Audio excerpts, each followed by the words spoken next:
Think about the ground beneath your feet right now, the city you live in, the roads you travel, the history you were taught in school. All of it is built upon a foundation of stories, recorded in books, carved in stone, whispered through generations. But what if that foundation had a crack, a profound and unsettling silence? What if entire chapters of the human story were written not in ink or on parchment, but were instead etched into the earth, shaped into breathtaking monuments, and then the voices simply vanished? We are surrounded by the echoes of the past, but some of the loudest echoes are completely silent. This is the realm of the world's most baffling historical mysteries, the unknown civilizations that left no language.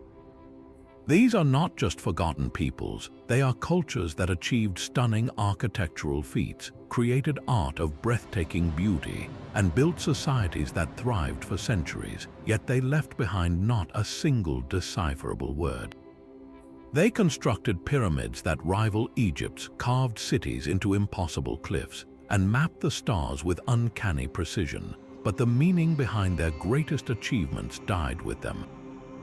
We can walk through the ghostly streets of their abandoned cities, we can hold their intricately crafted pottery in our hands, but we cannot hear their prayers, their laws, their jokes, or their fears. It is a peculiar kind of ghost story, one where the specters are not people, but the absence of their voices. This silence is what transforms archaeology from a simple reconstruction of the past into a high-stakes detective story, a puzzle where the most important clues are missing. Today, we embark on an adventurous exploration into that silent past. We are going to journey across millennia and continents to uncover 25 of history's most enigmatic societies. From the sun-scorched deserts of the Indus Valley to the mist-shrouded islands of the Pacific, we will stand before the monumental ruins and ask the same haunting question: who were you? The absence of a written language makes these civilizations infinitely more mysterious and profoundly difficult to understand. Without texts, archaeologists are like detectives trying to solve a murder without a motive, forced to rely solely on the physical evidence left at the scene. A strange symbol on a pot becomes a possible religious creed. The alignment of a stone circle transforms into a complex astronomical calendar. Every interpretation is a theory, a best guess into the void.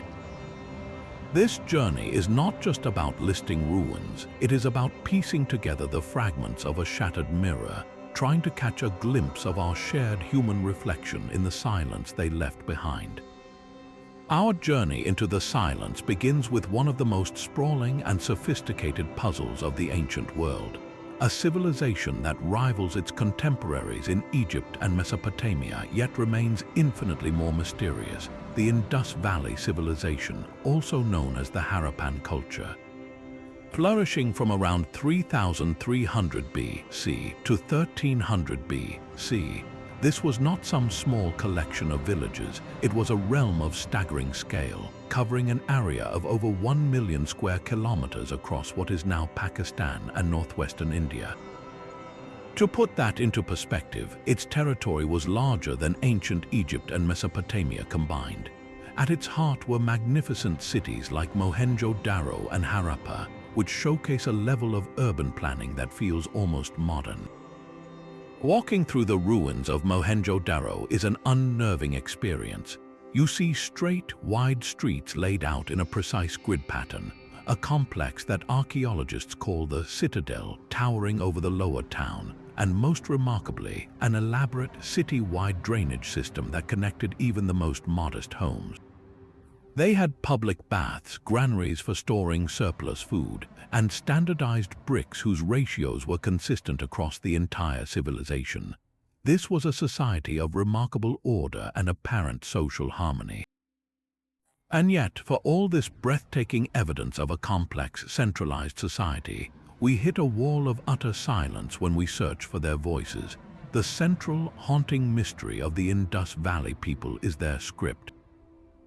They left behind thousands of small stone seals, beautifully carved with images of animals like unicorns, bulls, and elephants. and almost always accompanied by short inscriptions of a unique, utterly baffling writing system. These symbols are not primitive doodles, they are a structured script with a recognized grammar and a set of between 400 and 600 distinct signs. For over a century, the world's best linguists and codebreakers have tried to crack this code. They have used everything from comparing it to ancient Sumerian to employing advanced computer algorithms, but the script remains stubbornly undeciphered. It is perhaps the most safeguarded secret in all of archaeology. Why has this language been lost to time? The theories are as fascinating as the mystery itself. One prominent idea suggests their society experienced a slow, dramatic decline, possibly due to climate change that shifted river courses, making agriculture unsustainable. As people dispersed, the need for a complex administrative script may have vanished, and the knowledge of how to read it simply faded away within a few generations. Another, more radical theory proposes that these inscriptions are not a full language encoding speech at all. Perhaps they were merely non-linguistic symbols, a system of clan markers, religious sigils, or political emblems that conveyed meaning without representing words or sounds. This would mean we are not looking at a lost epic poem or a king's decree, but something closer to a brand logo or a family crest, without a Rosetta Stone, a bilingual inscription that can act as a key we may never know for certain. The Indus Valley Civilization presents us with a profound paradox, a society advanced enough to build cities with the precision of an engineer's blueprint, but which chose, or perhaps needed, to leave its story written in a code we cannot break. Their greatest achievement might not be their cities, but the enduring mystery they left behind. Leaving the intricate streets of the Indus Valley, our search for silent civilizations takes us to an entirely different landscape and an even older enigma. We travel now to the stark and arid coast of Peru, where the sands whisper secrets of a culture that predates even the Inca by thousands of years. This is the home of the Norte Chico, or Caroll Soup civilization, a society that flourished in a string of coastal valleys between roughly 3000 and 1800 BC. See, what makes the Norte Chico so extraordinary and so baffling is that they achieved the status of a full-fledged civilization without two things we consider fundamental to such a development. They had no pottery, and most critically, they left behind no form of writing whatsoever. They are one of the 6 pristine cradles of civilization in the world, emerging independently, and their path to complexity was entirely their own. The heart of this mystery is the sacred city of Caroll, a place that feels both ancient and strangely purposeful. Imagine approaching a vast complex of 6 large platform mounds or pyramids rising from the dry desert floor. The largest of these, the Pyramid Maya, is an immense earthen structure over 150 feet high with a flat top that once held ceremonial structures. Surrounding these grand mounds are sunken circular plazas, carefully engineered spaces that likely served as gathering points for rituals and community events. The entire city, with its residential sectors and public buildings, was meticulously planned. The architectural sophistication is undeniable. This was not a haphazard settlement, but the product of a coordinated, organized society capable of mobilizing labor and resources on a grand scale. They built with stone, reed, and wood, creating monuments that have endured for over 5,000 years. Yet, when archaeologists excavate these impressive structures, they find a profound silence. There are no inscriptions on the walls, no clay tablets, not even the rudimentary pictographs found in other early cultures. The Norte Chico people's economy was surprisingly complex, based on a rich trade network. They grew crops like cotton, squash, and beans using sophisticated irrigation, and they harvested an abundance of fish from the Pacific Ocean. They traded their cotton for goods from the inland highlands, creating a symbiotic relationship between the coast and the mountains. But they managed all of this without leaving a single decipherable word. How did they administer such a society? How did they record trade agreements, track tribute, or pass down religious stories? The most promising clue, and perhaps a partial answer to this riddle, is a device we often associate with the later Inca, the quipu. Among the artifacts found at Norte Chico sites are bundles of knotted cords made of cotton or wool.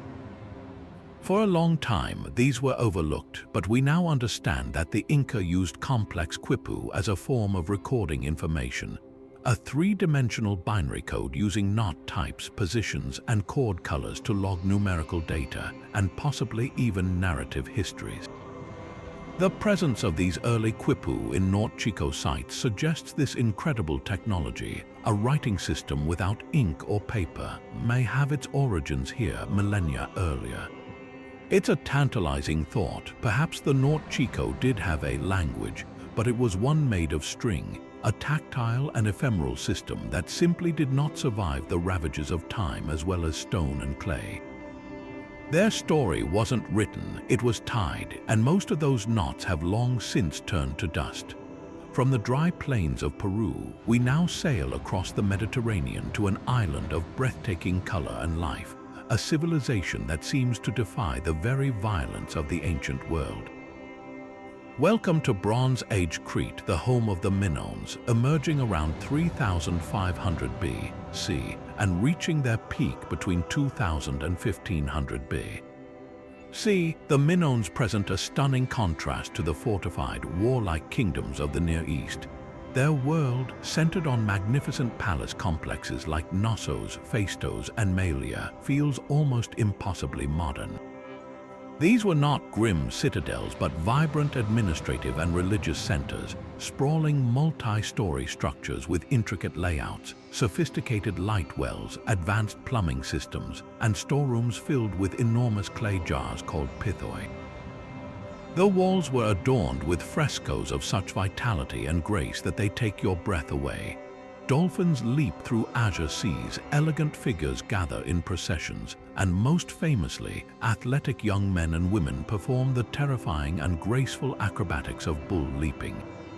This art suggests a society that celebrated nature, ritual, and human agility, a culture seemingly at peace with itself and the world.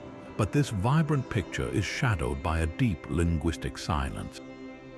The Minoans were not illiterate. In fact, they developed not one but two distinct writing systems. The earlier script, used around 2000 BC, is a collection of beautiful, intricate symbols that scholars call Cretan hieroglyphs. These are not related to Egyptian hieroglyphs, but are a unique pictographic script found carved on seals and tablets. Later, this evolved into a more abstract, linear form known today as Linear A. Thousands of clay tablets inscribed with linear have been found, primarily recording economic transactions, lists of goods, quantities, and allocations. We can, in a limited way, understand some of the content because we can recognize logograms for commodities like wine, figs, or olives, and numbers that use a decimal system. But the words themselves, the language they represent, remains a locked door. This is the core of the Minoan mystery. We have their accounting records, but we cannot read their poetry. We can see their vibrant art, but we cannot hear their prayers. The frustration is amplified by a tantalizing historical coincidence. Several centuries after the Minoan decline, the Mycenaean Greeks who occupied Crete adapted the Linear script to write their own language, creating what we know as Linear B. This script was successfully deciphered in the 1950s, proving it was an early form of Greek. So, we have the key that almost fits. We can look at a Linear tablet and recognize many of the signs because they were reused in Linear B. But when we apply the known sound values from Linear B to Linear A, the result is gibberish. The language encoded by Linear is completely unrelated to Greek. It is a linguistic isolate, a ghost tongue with no known relatives. This means the Minoans were likely a pre-Greek people, speaking a language that vanished without a trace, leaving no descendants. Was it related to languages of Anatolia? Was it a unique island tongue that developed in isolation for millennia? Without a bilingual text, a Minoan Rosetta Stone, we may never know. Deciphering linear would do more than just give us words. It would shatter the mirrors through which we view this civilization. For over a century, our understanding of the Minoans has been heavily influenced by the work of archaeologist Arthur Evans, the excavator of Knossos. He envisioned a peaceful, matriarchal society ruled by a benevolent priest-king who worshipped a dominant mother goddess. This interpretation, heavily based on the absence of fortifications and the prominence of female figures in art, has been appealing but is increasingly questioned. Are we projecting our own desires for a peaceful, utopian past onto them? Their records, if we could read them, would tell a different story. They would reveal the true structure of their power. Were they ruled by a king, a council of priests, or a powerful queen? The tablets would name their gods, detailing a pantheon that might be far more complex than a single goddess. They could explain the purpose of the labyrinthine palaces. Were they truly administrative centers, or something more akin to vast ritual spaces? The mystery of their language is inextricably linked to the greater mystery of their downfall. Around 1450 B.C., the great Minoan palaces were destroyed by a cataclysm, most likely the colossal volcanic eruption on the nearby island of Thera, modern Santorini.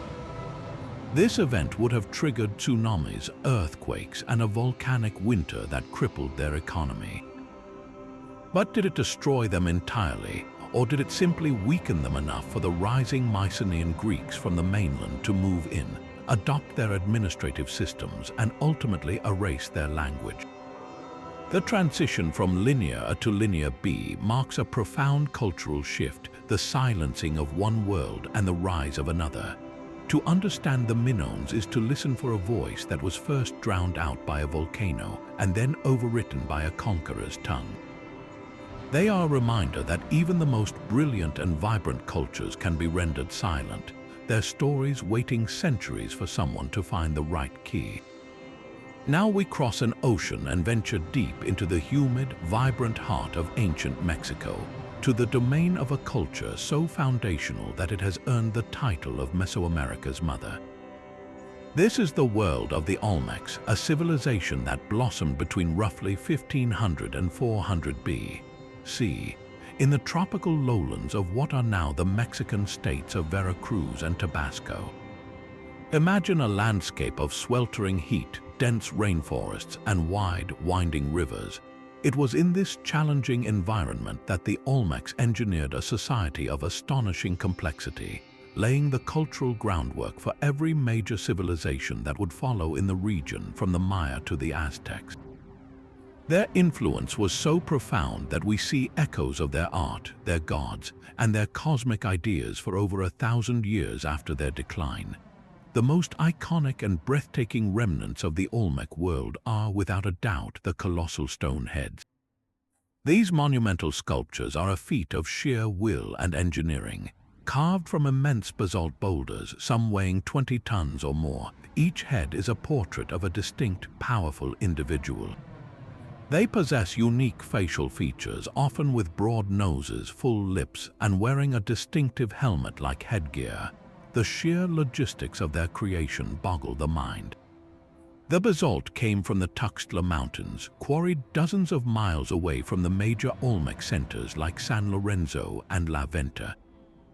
How did they transport these gargantuan stones through swampy, roadless terrain? The prevailing theory is that they moved them on rivers using massive rafts and then rolled them on logs overland, a monumental effort that speaks to a highly organized society capable of commanding vast labor forces. These heads are believed to represent powerful rulers, deified ancestors, or ball players, their stoic expressions projecting an authority that still resonates across the centuries. But the Olmecs were far more than just master sculptors. Their intellectual achievements are arguably their greatest legacy. They were pioneer astronomers, carefully observing the cycles of the sun, moon, and planets. At the ceremonial center of La Venta, the arrangement of massive basalt columns and elaborate offerings suggests a deep preoccupation with celestial order. Most significantly, they are credited with developing the core concepts of the Mesoamerican calendar systems, including the sacred 260-day Tzolk'in cycle that would become central to Maya timekeeping. This was not merely a way to mark days, it was a sophisticated framework for understanding the cosmos, governing rituals, and defining the very nature of reality. They also created some of the most exquisite art in the ancient world, particularly their intricate carvings in jade and serpentine. They crafted figurines, masks, and celts, polished axe-shaped objects depicting a mysterious, recurring figure often called the word jaguar, a being that blends human and jaguar features, hinting at a rich and complex mythology. And this brings us to the central, haunting silence that surrounds them. For a culture so clearly advanced in its symbolism and cosmic thinking, the Olmecs left behind no definitive written language. This is the great paradox of the mother culture. They built the intellectual foundation for later societies that would develop prolific writing like the Maya, but they themselves seem to have communicated their most important ideas without a full script. Or did they? The mystery is not one of complete absence, but of frustrating ambiguity. Archaeologists have found intriguing clues. On several celts and sculptures, there are isolated glyph-like symbols. The most famous example is the Cascajal block, a slab of serpentine discovered in the 1990s that bears 62 distinct symbols arrayed in rows. Some researchers passionately argue this is evidence of a true, if rudimentary, Olmec script, a precursor to later Mesoamerican writing. They point to the structured arrangement and the repetition of certain signs as evidence of a syntactic order. However, the debate is fierce. Skeptics counter that the Cascajal block is unique, that its symbols don't clearly match other known Olmec iconography, and that without more examples, it could be a collection of emblems or a forgery. The question remains open. Were these symbols a true writing system capable of recording speech, or were they a form of proto-writing, a system of sacred symbols that conveyed meaning but not language in a grammatical sense? This distinction is everything. If it is a true script, then the Olmecs were not just a mother culture but a literary one whose stories are forever lost. If it is not, then their entire worldview, their history, their poetry, the names of the rulers depicted on those colossal heads, was transmitted orally, vanishing the moment their civilization faded. The Olmecs thus present a different kind of silence than the Minoans or the Indus Valley. It is not a clean break, but a whisper, a tantalizing suggestion that the first great civilization of the Americas was on the very cusp of literacy, leaving behind only cryptic symbols that challenge our definitions of writing itself. Shifting our gaze from the monumental stone heads of the Olmecs, our journey into the silent past now takes us to the rolling savannas and forested hills of West Africa, to a civilization whose artistic legacy is both breathtaking and profoundly enigmatic, the Nok culture of Nigeria. Thriving from around 1500 BC to about 200 AD, the Nok people inhabited the fertile lands of the Jos Plateau, a region rich in resources. Unlike the grand urban centers of the Indus Valley or the palace complexes of Crete, the Nok did not leave behind sprawling cities of stone. Their story is told not in architecture, but in the earth itself, through an astonishing collection of terracotta sculptures that stand as some of the most sophisticated and earliest figurative art ever discovered in sub-Saharan Africa. The discovery of this lost world was entirely accidental, a fortunate byproduct of modern industry. In the 1940s, tin miners digging deep into the alluvial deposits of the Jos Plateau began to uncover strange, hardened clay objects. At first, they were seen as curiosities, but soon it became clear that these were fragments of something extraordinary, beautifully sculpted human and animal figures. These weren't crude idols, they were works of stunning artistry and naturalism, characterized by an almost surreal elegance. The most iconic Nok sculptures are human heads and figures, often depicted with elongated geometric features. They have large, piercing eyes, often triangular or circular in shape, set under arched eyebrows. Their lips are full, and their hairstyles are intricate and elaborate, suggesting a society with a strong sense of personal adornment and identity. The level of detail is remarkable, from the delicate rendering of jewelry like bangles and beads to the expressive postures of the figures. These sculptures demonstrate a mastery of the terracotta medium, using complex firing techniques to create durable works of art that have survived for over 2 millennia. Beyond their artistic genius, the Nok were technological pioneers. They are credited with being among the very first people in sub-Saharan Africa to master iron smelting. Archaeologists have found furnaces, slag, and iron tools at Nok sites, evidence that they were producing their own metal implements for farming, hunting, and warfare.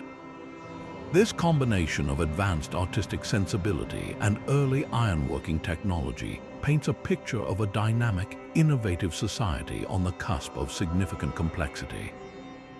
They were clearly more than just simple farmers. They were artisans, metallurgists, and likely part of a sophisticated social network. And this is where the profound silence descends. Despite the clear evidence of their cultural and technological achievements, not a single trace of a Nok writing system has ever been found. We can gaze upon the serene face of a Nok terracotta head and feel a powerful human connection, but we have no idea what language they spoke, what names they gave to their rulers, or what gods they worship. The sculptures themselves are the primary source of clues, but they are cryptic ones. The figures are often depicted in what appear to be regal or ritualistic poses. Some hold weapons or staffs, suggesting positions of authority. Others wear elaborate regalia that might signify shamanic or religious roles. Many theories have been proposed. Were these sculptures portraits of revered ancestors designed to honor the dead? Were they representations of deities used in communal rituals to appease the spirits of the land?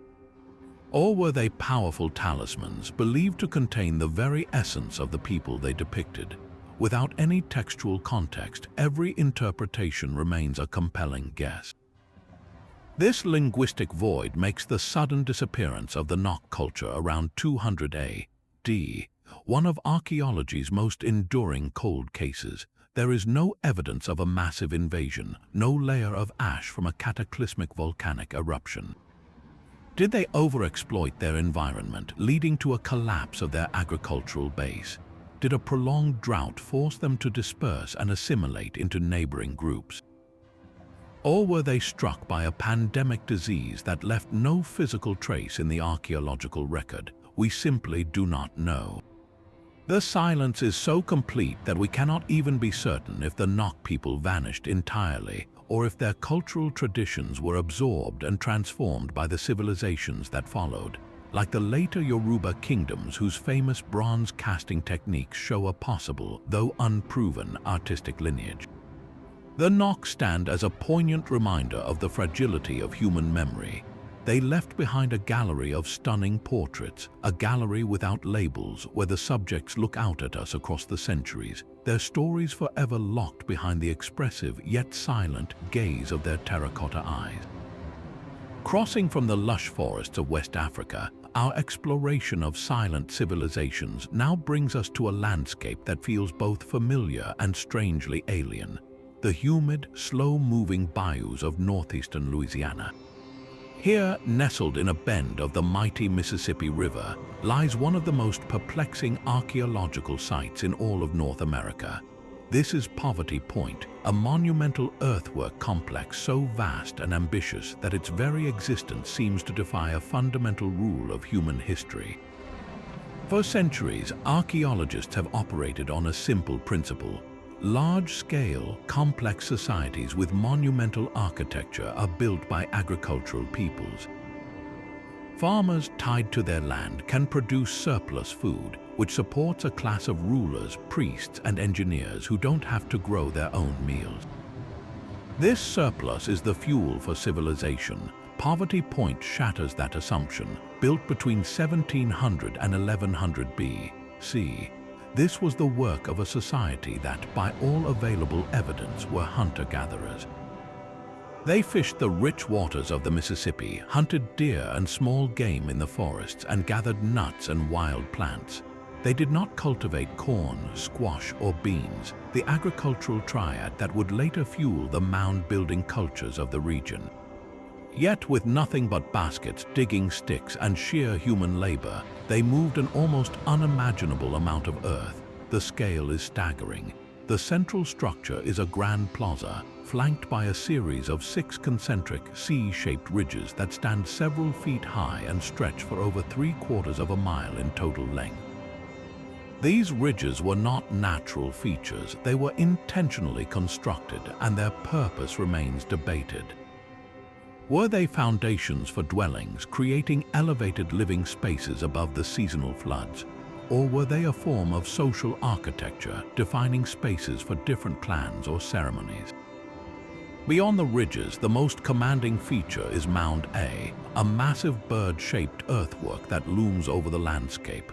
This is not just a simple heap of dirt. It is a meticulously engineered structure, rising 70 feet high and stretching over 700 feet at its base. Its volume is estimated at over 300,000 cubic yards of soil. To put that into perspective, that's enough earth to fill a line of 10-wheel dump trucks stretching for 30 miles. And remember, this was all moved one basket load at a time. The organization required for such a project is mind-boggling. It suggests a sophisticated society with powerful leadership, detailed planning, and a highly motivated population working together towards a common goal. What could possibly motivate a community of hunter-gatherers to undertake such a Herculean task? The answer, like almost everything about Poverty Point, is written not in words, but in the earth itself and the small, enigmatic objects found within it. The profound silence surrounding Poverty Point is absolute. There are no inscriptions, no glyphs, not even the ambiguous symbols we saw with the Olmecs. We have no names for the chiefs or shamans who orchestrated this grand project. We have no myths explaining why they built this particular shape. Every theory about the site's purpose is a deduction from the physical evidence. One compelling idea is that Poverty Point was a major ceremonial center, a sacred landscape designed to mirror the cosmos. The alignment of the ridges and mounds may have had astronomical significance, marking solstices or the movements of important stars. Mound A, shaped like a bird in flight, could represent a powerful spirit animal, a conduit between the earthly world and the spirit world. In this view, the construction was an act of collective faith, a way to bring order and meaning to the universe. Another dominant theory paints Poverty Point as a colossal trade hub. Artifacts unearthed at the site tell a story of astonishingly far-flung connections. The inhabitants used copper that came from the Great Lakes region, 1,000 miles to the north. They worked with chert from modern-day Alabama and Missouri, and quartz crystals from the Ouachita Mountains in Arkansas. Most tellingly, they possessed thousands of polished stone beads made from a unique banded slate that originated in the Ohio River Valley. Poverty Point was clearly a central node in a vast exchange network that spanned half the continent. This suggests its power was not just spiritual but economic. It may have been a neutral ground where different tribes gathered to trade, share information, and forge alliances. The construction of the earthworks might have been a way to showcase the community's wealth, stability, and importance to visitors from distant lands. The most intimate clues, however, come from the smallest artifacts, millions of fired clay objects no larger than your fist that litter the site. These are not pottery vessels. They are curious, hand-formed lumps of clay in a variety of shapes: balls, bicones, cylinders, and even animal forms. For a long time, their purpose was a complete mystery. The leading theory today is that these were cooking stones. The hypothesis is that these clay objects were heated in a fire and then dropped into skin-lined pits or watertight baskets to boil water or cook food. After they cooled, they were simply discarded, accounting for their incredible numbers. This technology would have been a revolutionary advantage, allowing for more efficient cooking and food processing. But some researchers wonder if their purpose was more symbolic. Could these objects, made in specific shapes, have also served as tokens in rituals or as markers of identity? Once again, the silence of Poverty Point turns a simple tool into a profound question mark. The people who built this marvel left behind a landscape of epic ambition and countless tiny clay objects, but not a single word to explain the connection between the two. Leaving the vast earthworks of Louisiana behind, we now travel thousands of miles and several millennia to a different kind of agricultural revolution, one that produced settlements of a scale that would not be seen again in Europe for thousands of years. In the fertile lands between the Carpathian Mountains and the Dniester River, stretching across what is now Romania, Moldova, and Ukraine, the Cucuteni Tripilia culture thrived from approximately 5500 to 2750 B.C. This was not a small collection of villages. It was a sprawling, remarkably homogeneous society that constituted one of the largest and most advanced Neolithic civilizations in the world. At its peak, their territory covered an area of over 150,000 square miles, a vast cultural zone unified by a shared way of life and, most famously, an extraordinary artistic tradition. The most immediate and captivating legacy of the Cucuteni Tripilia people is their pottery. This is not the simple, utilitarian ware of early farmers.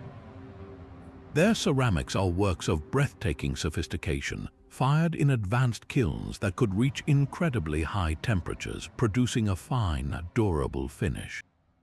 But it is the decoration that truly mesmerizes. Using a spiral motif technique, they painted intricate, swirling patterns in bold shades of white, red, and black.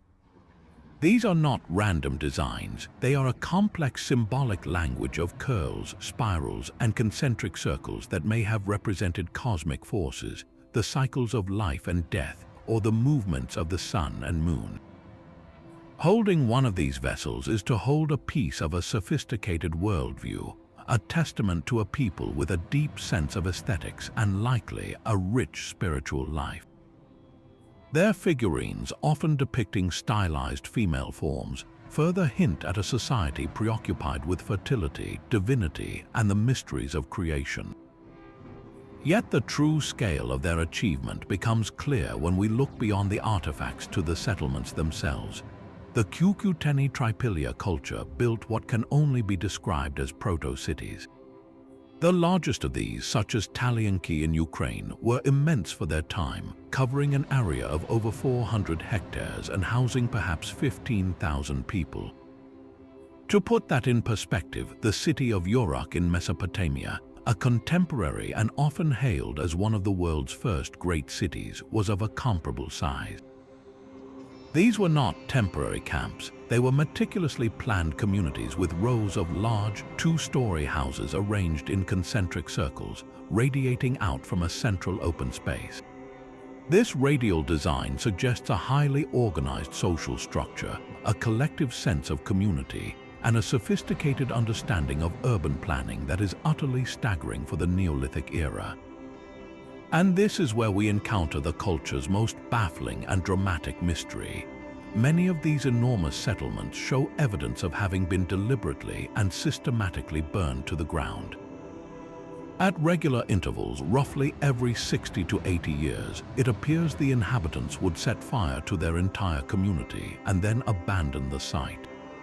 The charred remains reveal a consistent pattern. The fires were incredibly hot and uniform, indicating a controlled, intentional act, not an accident or an attack.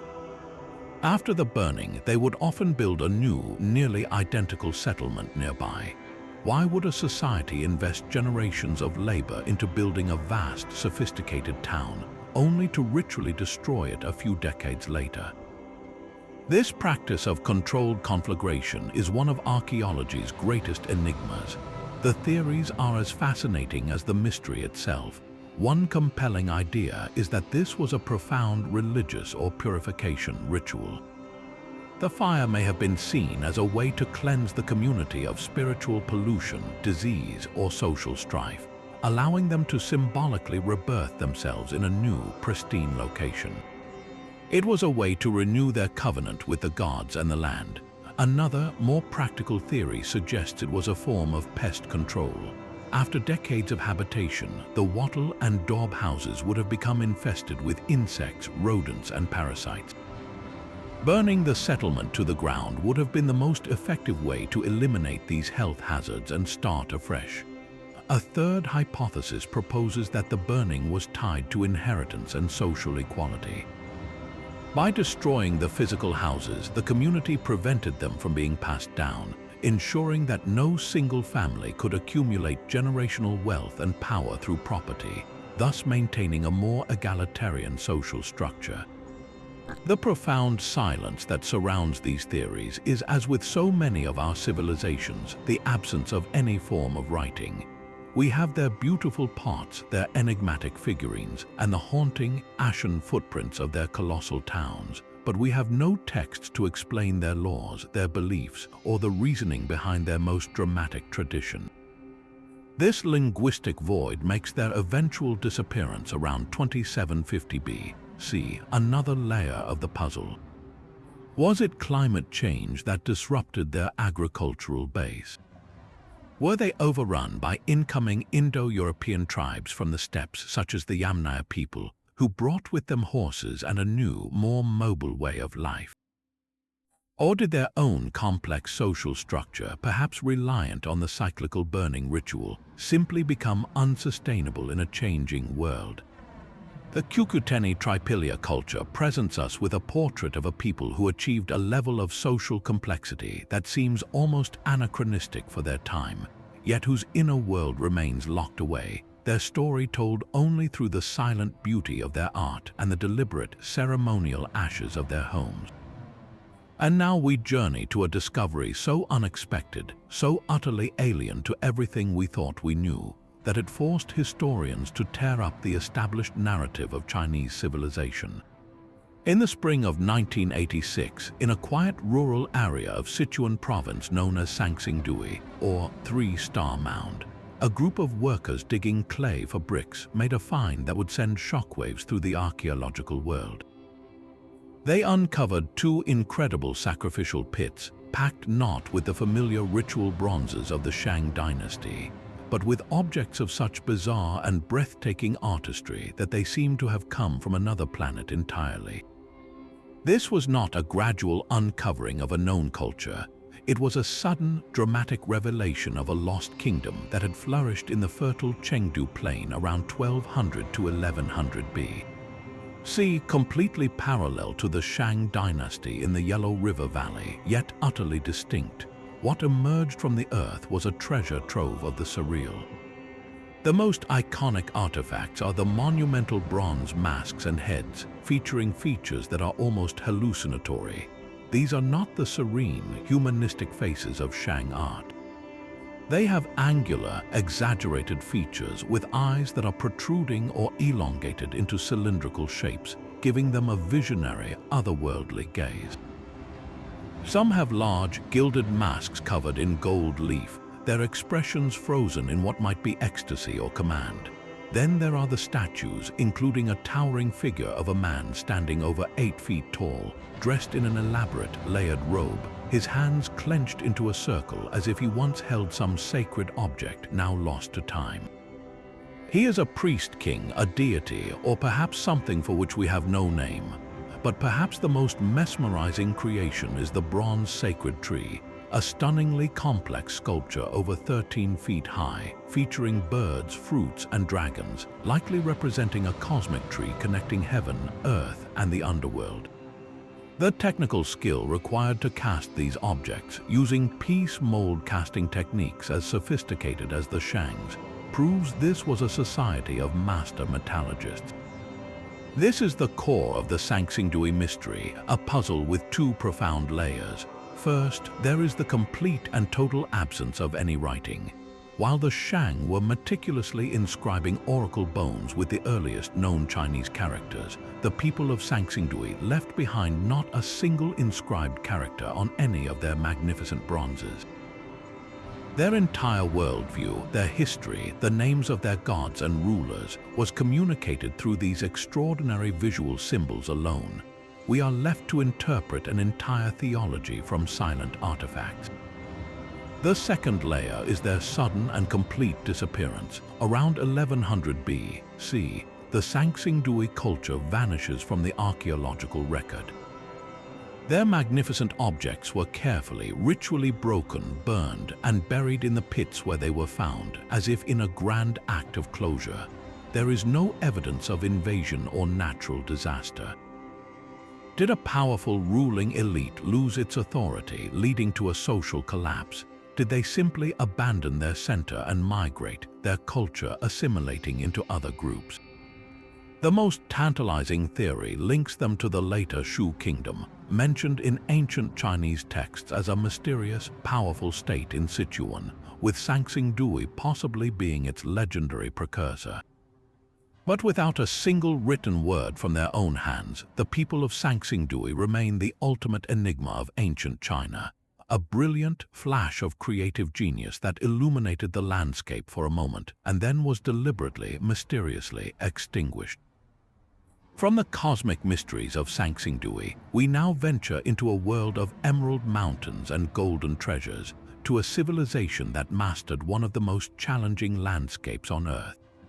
High in the lush, cloud-shrouded slopes of Colombia's Sierra Nevada de Santa Marta, the Tairona civilization forged a remarkable society between 200 AD and the arrival of the Spanish in the 16th century. This was not a kingdom of open plains or river valleys. The Tairona chose to build their world on the incredibly steep inclines of the world's highest coastal mountain range, a testament to their profound engineering skill and their desire for isolation. Their greatest legacy, the breathtaking settlement known as Tayuna but famously called Ciudad Perdida. The lost city remains a stunning monument to a people who flourished in defiance of the terrain. Rediscovered by treasure hunters in the 1970s, Ciudad Perdida is an archaeological marvel that only reveals itself after a grueling multi-day trek through dense jungle. Emerging onto its stone terraces is like stepping into a forgotten world. The city is not a collection of freestanding buildings, but a vast network of over 250 terraces carved directly into the mountainside. These massive stone-retained platforms created level spaces for homes, temples, and public ceremonies, connected by a sophisticated web of stone-paved paths and steep staircases. The entire complex is laid out in a series of concentric circles, with a central staircase leading to a ceremonial heart featuring multiple circular plazas. The engineering is impeccable. The Tairona constructed intricate drainage systems to channel the torrential tropical rains, preventing erosion and managing water flow with a precision that keeps the site stable centuries after its abandonment. This was a city designed in harmony with the mountain, a terraced garden of stone rising into the clouds. The Tairona were also master metallurgists, producing some of the most exquisite goldwork in the pre-Columbian Americas. Unlike cultures that prized massive quantities of gold, the Tairona focused on quality and symbolic complexity. Using the lost wax casting technique, they created intricate pendants, nose rings, and pectorals depicting a rich cosmology of bats, jaguars, frogs, and shamanic figures in transformative states. Their gold was not merely decorative, it was deeply spiritual. They believed that the lustrous, never-tarnishing quality of their tumbaga alloy, a mix of gold and copper, represented a sacred state of being, connecting the wearer to the spiritual energy of the sun and the ancestors. These objects were likely worn by powerful shamans and chiefs during rituals to mediate between the human world and the spirit realm. And this rich spiritual and material culture leads us directly to the great silence that envelops them. Despite their obvious sophistication in urban planning and metallurgy, the Tairona left behind no decipherable written language. There are no carved stelae telling of their kings, no codices detailing their myths. Our primary window into their world comes from two very different and both deeply problematic sources. The first is the accounts of Spanish chroniclers who encountered the Taurona in the early 16th century. These documents describe a prosperous, organized society that fiercely resisted conquest. They speak of powerful chiefs, complex trade networks, and a people who valued their independence above all else. But these are the reports of conquerors, often filled with bias, misunderstanding, and a desire to justify their own actions. They are an outsider's view filtered through a colonial lens. The second source is the archaeological record itself, the silent testimony of the stones at Ciudad Perdida, the layout of the terraces, and the symbolism encoded in their goldwork. Archaeologists interpret the city's isolated, defensible location as evidence of a society that prioritized security and cultural purity. The absence of a central, gigantic palace or temple suggests a perhaps more confederated political structure, with power shared among multiple villages connected by those stone paths through the mountains. The gold figurines, with their themes of animal transformation, point to a shamanistic religion where spiritual leaders could journey into other realms. But these are interpretations. We do not know the Tarona's name for their city. We cannot read the laws that governed their society or the prayers they offered to the gods of the Sierra Nevada. This silence was in many ways a deliberate act of preservation. The Tarona's resistance to the Spanish was legendary, but after decades of conflict and the introduction of European diseases, their centralized society eventually fractured. Rather than be subsumed, many communities abandoned their stone cities and retreated even higher into the impenetrable reaches of the mountains. There, their descendants, the Kogi, Ahuaco, Wiwa, and Cancumo peoples, survived to this day. They consider themselves the guardians of the ancient Tarona legacy, and they view Ciudad Perdida not as a lost city, but as the heart of the world, a sacred site they call Tayuna. They have preserved their oral traditions and spiritual beliefs for centuries, offering a living, though private, connection to the past. For them, the silence of the stones is not an emptiness to be filled by archaeologists, but a sacred quiet that holds the memory of their ancestors, a memory they protect with profound reverence.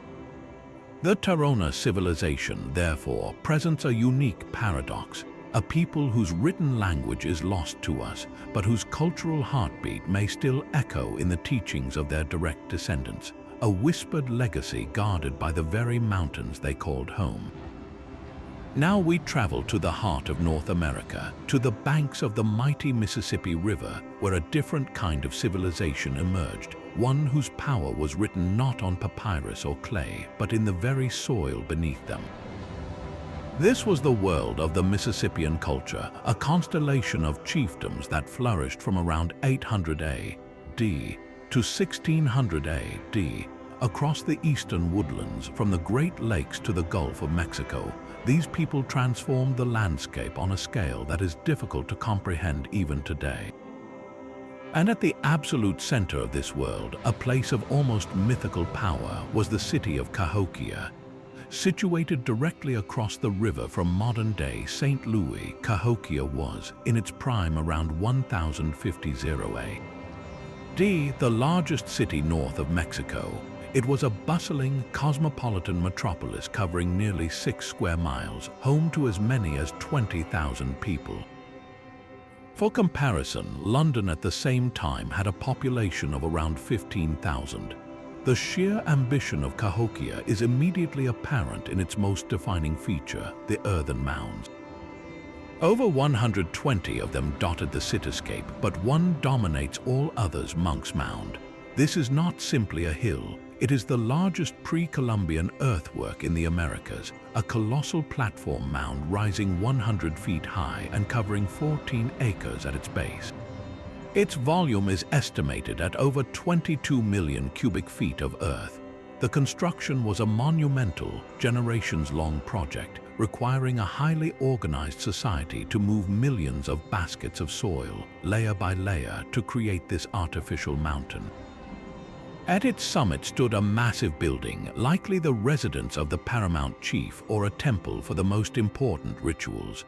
From this vantage point, the ruler would have looked down upon a vast central plaza, larger than 40 football fields, surrounded by other, smaller mounds where lesser nobles and priests lived and conducted their ceremonies. This was a city designed to project power, with social status literally elevated above the common people who lived in the surrounding neighborhoods of thatched roof houses. The society that built this urban marvel was incredibly complex. Cahokia was the hub of a vast trade network that stretched across the continent. Archaeologists have found seashells from the Gulf of Mexico, copper from the Great Lakes region, mica from the Appalachian Mountains, and chert from distant quarries, all brought to the city. This wasn't just a collection of goods, it was a system of exchange that reinforced the power of the ruling elite. They controlled the flow of these exotic, spiritually significant materials, using them to create symbols of their authority.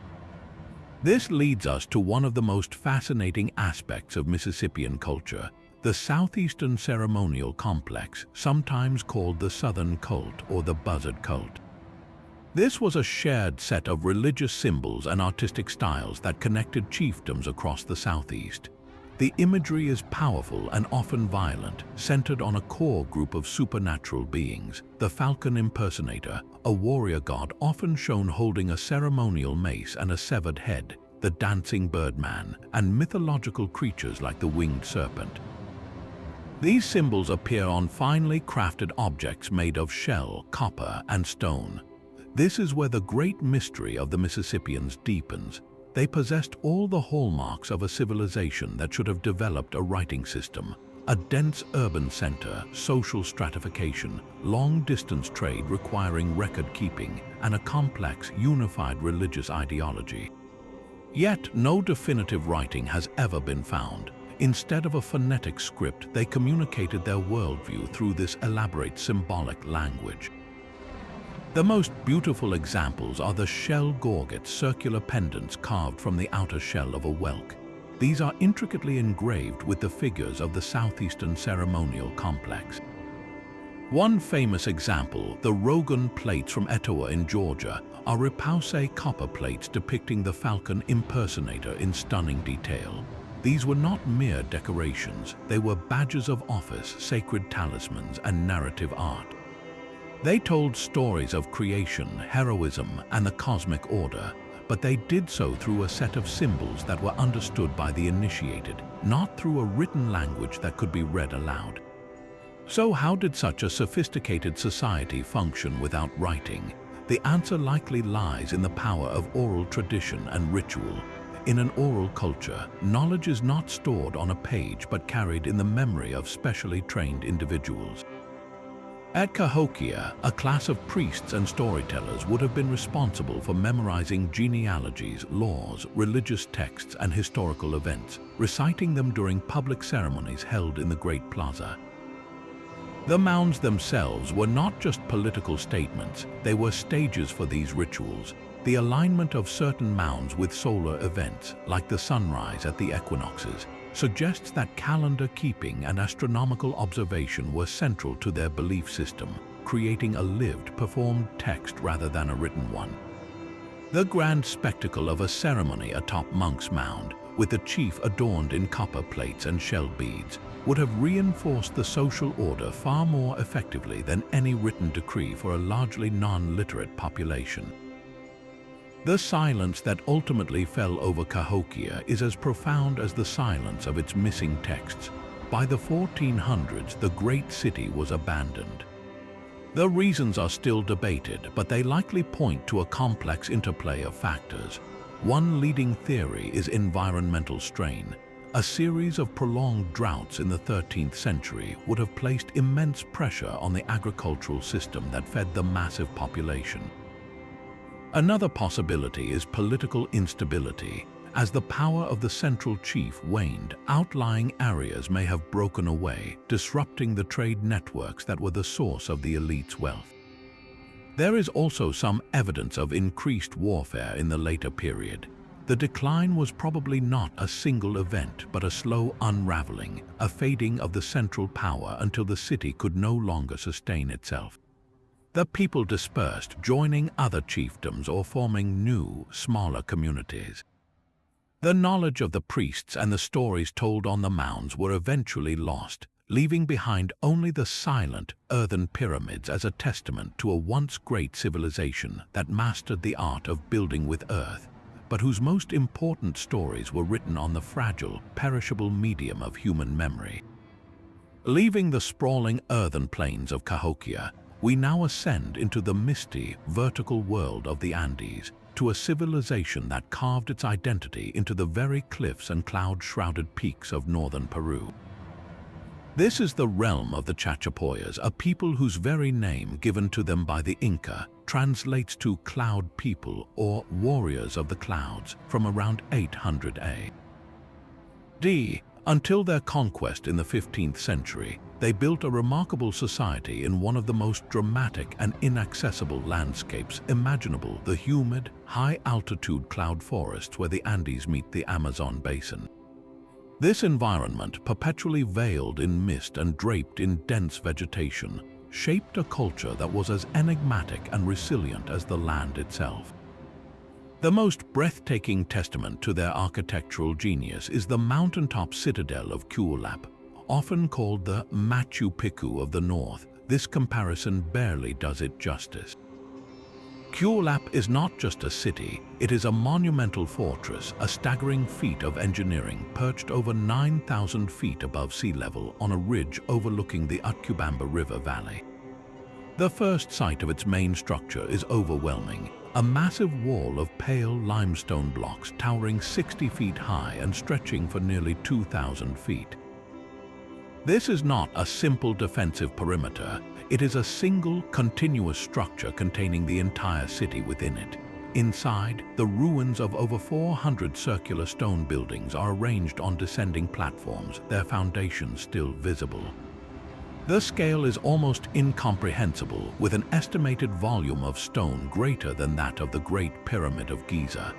The precision of the masonry is remarkable, with stones fitted together so tightly that, as the saying goes, a knife blade cannot be inserted between them.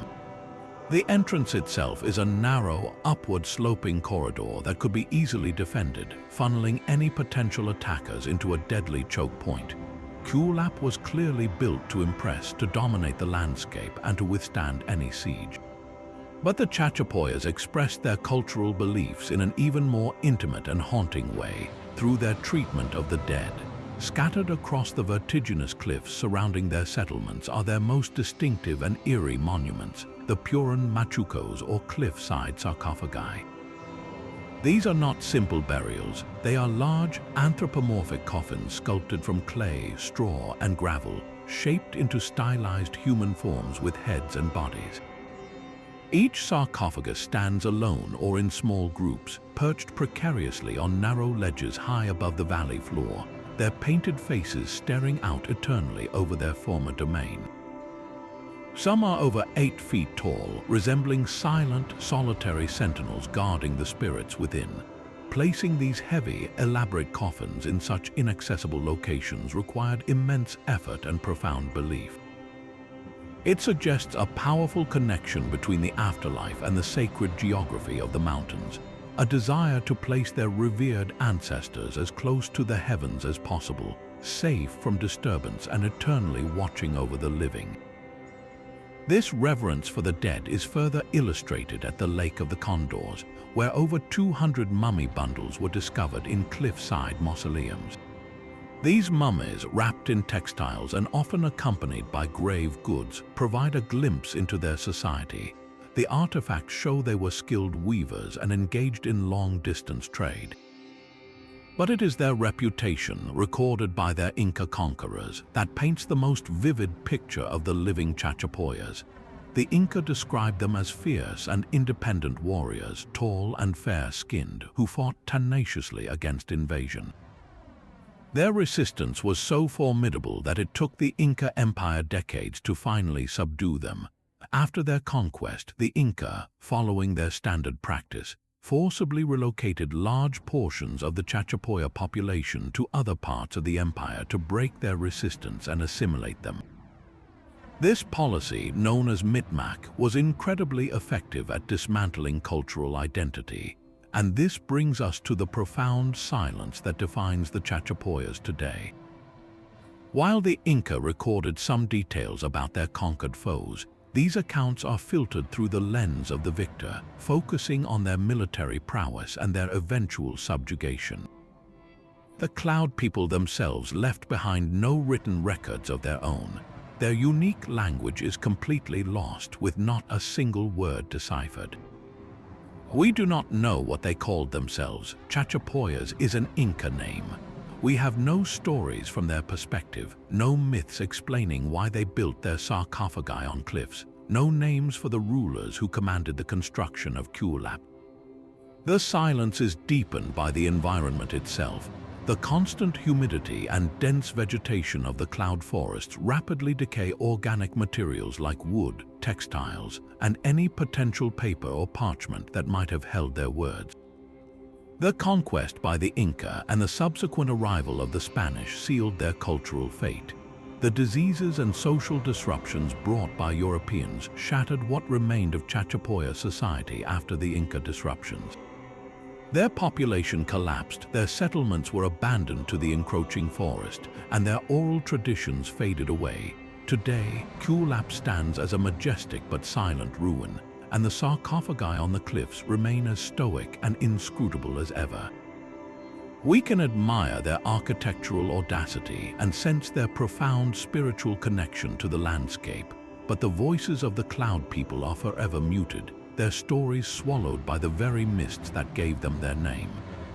They are a powerful reminder that even the most formidable warriors and ingenious builders can have their history overwritten by the narratives of their conquerors, leaving behind only stone ghosts in the clouds. Our journey now takes us across the sea to an archipelago where a culture achieved something almost unique in human history: stability and sophistication for a span of time so vast it is difficult to comprehend.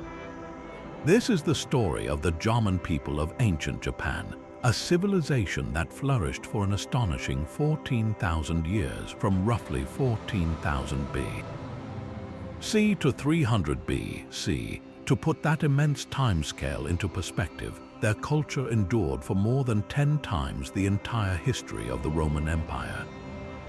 Throughout this incredible longevity, they developed a rich and complex society, and they did it all as hunter-gatherers, creating one of the world's most enduring enigmas without ever developing a written language. The very name Jomon means cord-marked, and it comes from the most abundant and telling artifact they left behind, their pottery. The Jomon are renowned for creating some of the oldest pottery vessels in the world, with the earliest fragments dating back over 16,000 years. But to call this pottery simple or primitive would be a profound mistake. Jomon ceramics are objects of breathtaking artistry and technical skill. They were not merely utilitarian pots for cooking and storage. They were often highly decorated, with intricate, swirling patterns created by pressing ropes and sticks into the wet clay before firing.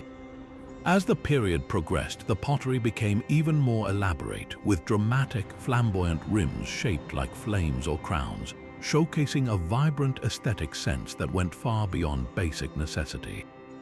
This long-term refinement of a single craft over millennia is unparalleled, revealing a deep cultural continuity and a society that valued artistic expression. What makes the Jomon truly revolutionary, however, is that they achieved this cultural complexity without relying on agriculture. For most of their history, they were not farmers but sophisticated foragers who lived in harmony with the rich ecosystems of prehistoric Japan. They built permanent or semi-permanent pit dwellings, houses dug partially into the ground with thatched roofs arranged in small villages.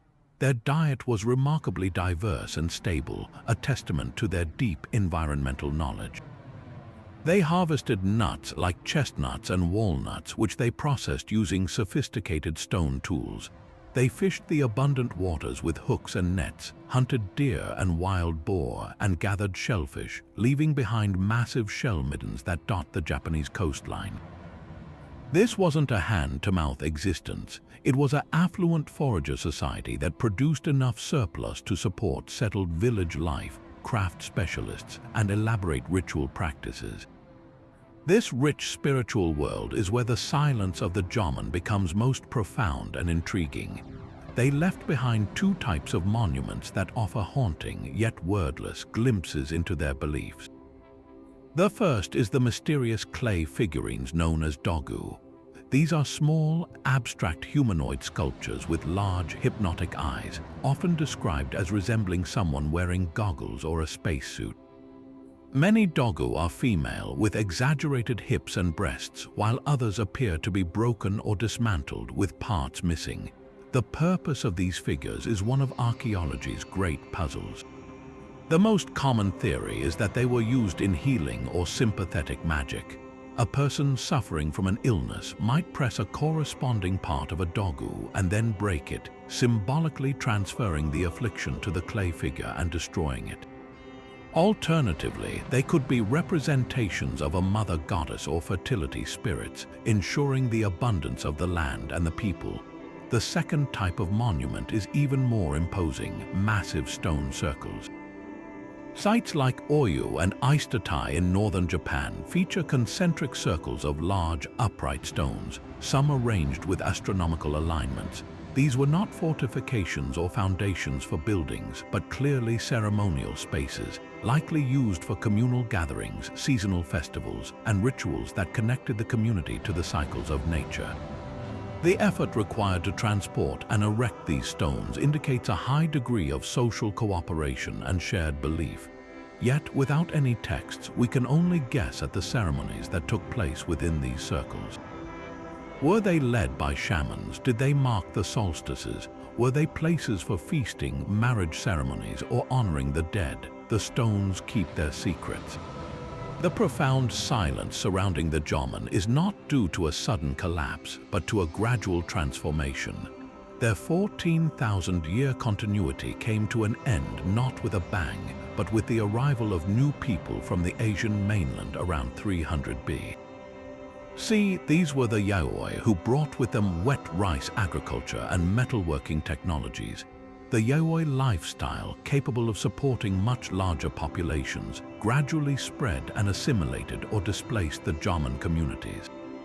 The Jaman way of life, so perfectly adapted to its environment for millennia, slowly faded away.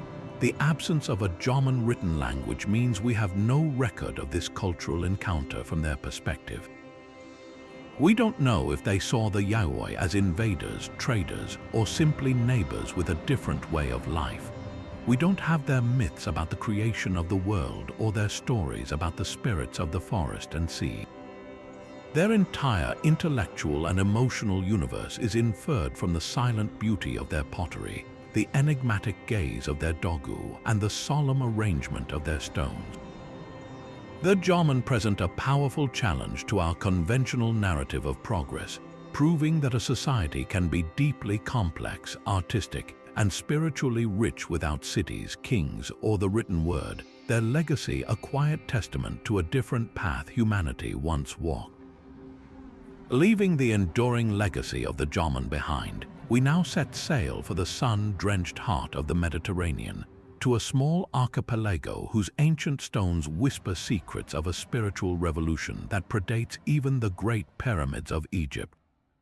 Welcome to the islands of Malta, where between 3600 and 2500 BC, a culture of extraordinary focus and skill created what are considered the oldest free-standing stone structures on Earth.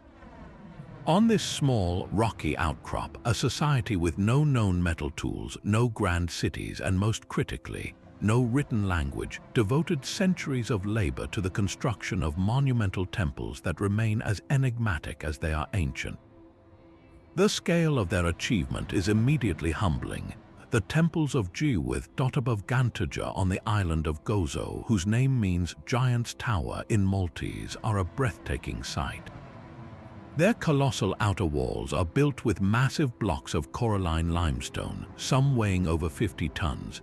The sheer effort required to quarry, transport, and lift these stones into place, using only levers, ropes, and sheer manpower, is a testament to a highly motivated and organized society. But these are not merely walls, they are the shells for complexes of astonishing sophistication.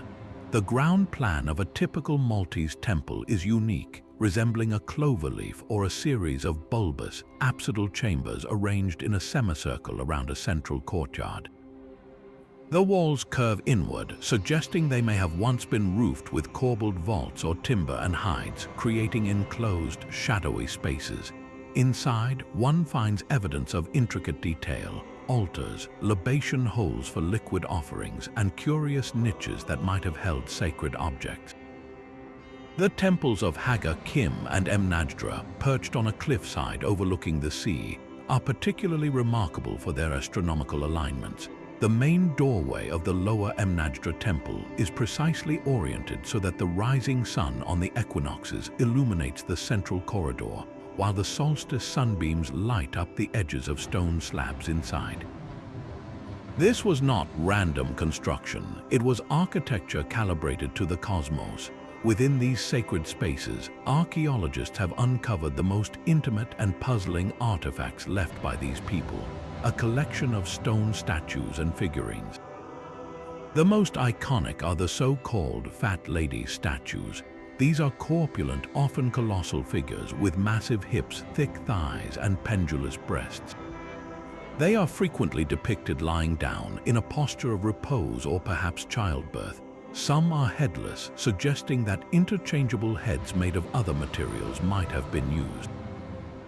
For decades, these figures were interpreted as representations of a mother goddess, a universal fertility deity worshipped by a peaceful, matriarchal society.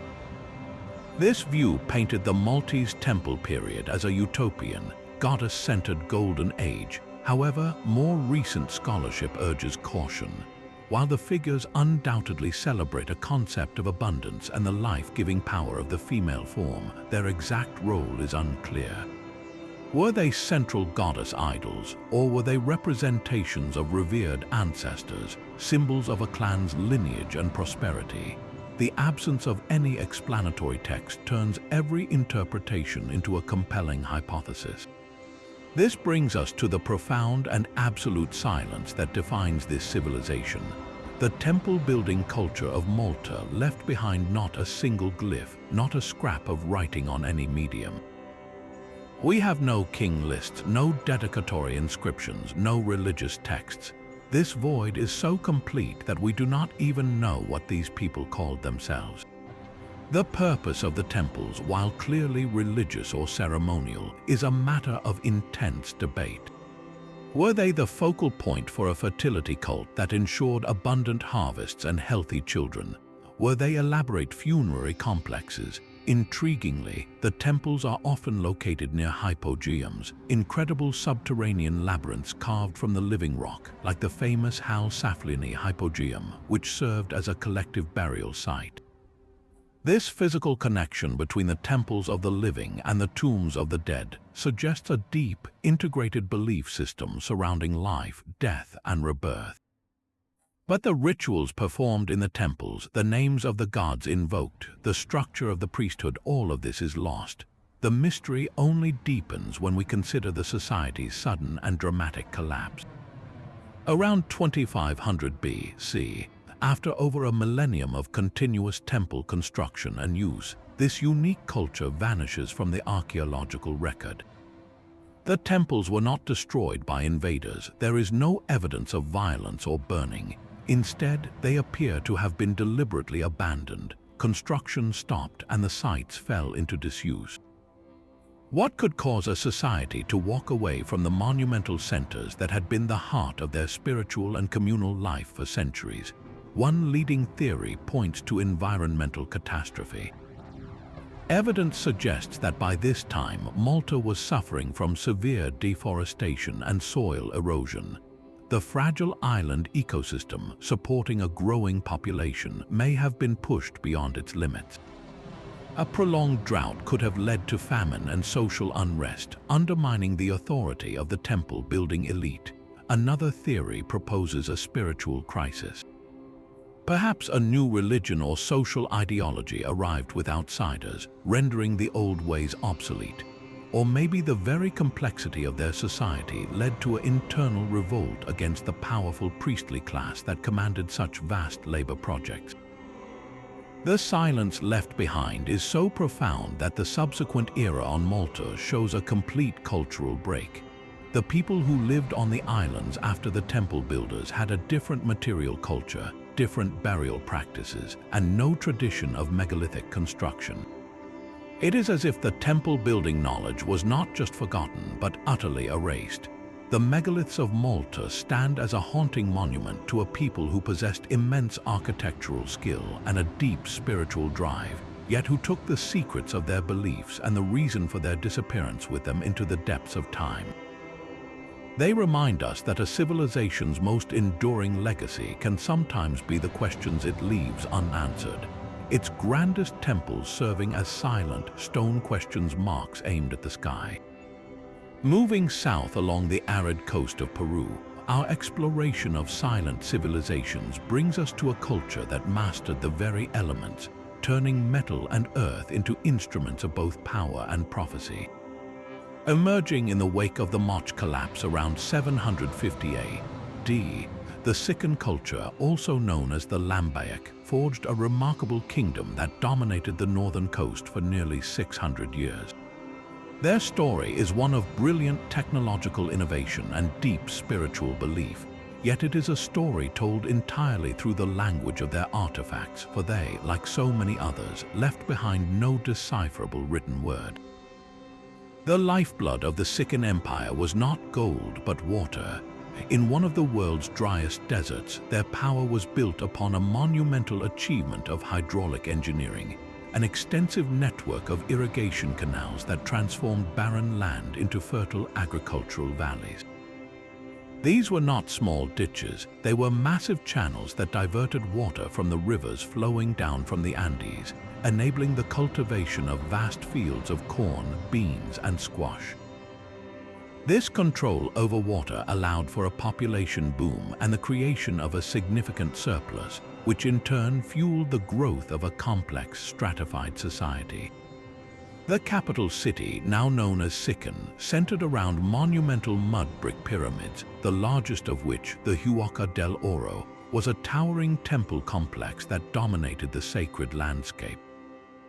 This was the heart of a powerful theocracy, a place where rulers acted as intermediaries between the people and their gods. It is in their metallurgy, however, that the Sican genius truly shines, reaching a level of sophistication unmatched in the pre-Columbian Americas. They were the undisputed masters of alloys, working not with pure gold but with intricate combinations of gold, silver, and copper to create objects of both stunning beauty and profound symbolic meaning. Their most iconic creation is the tumi, a ceremonial knife with a distinctive semicircular blade. These were not weapons for battle, they were ritual objects likely used in ceremonies of sacrifice or offerings.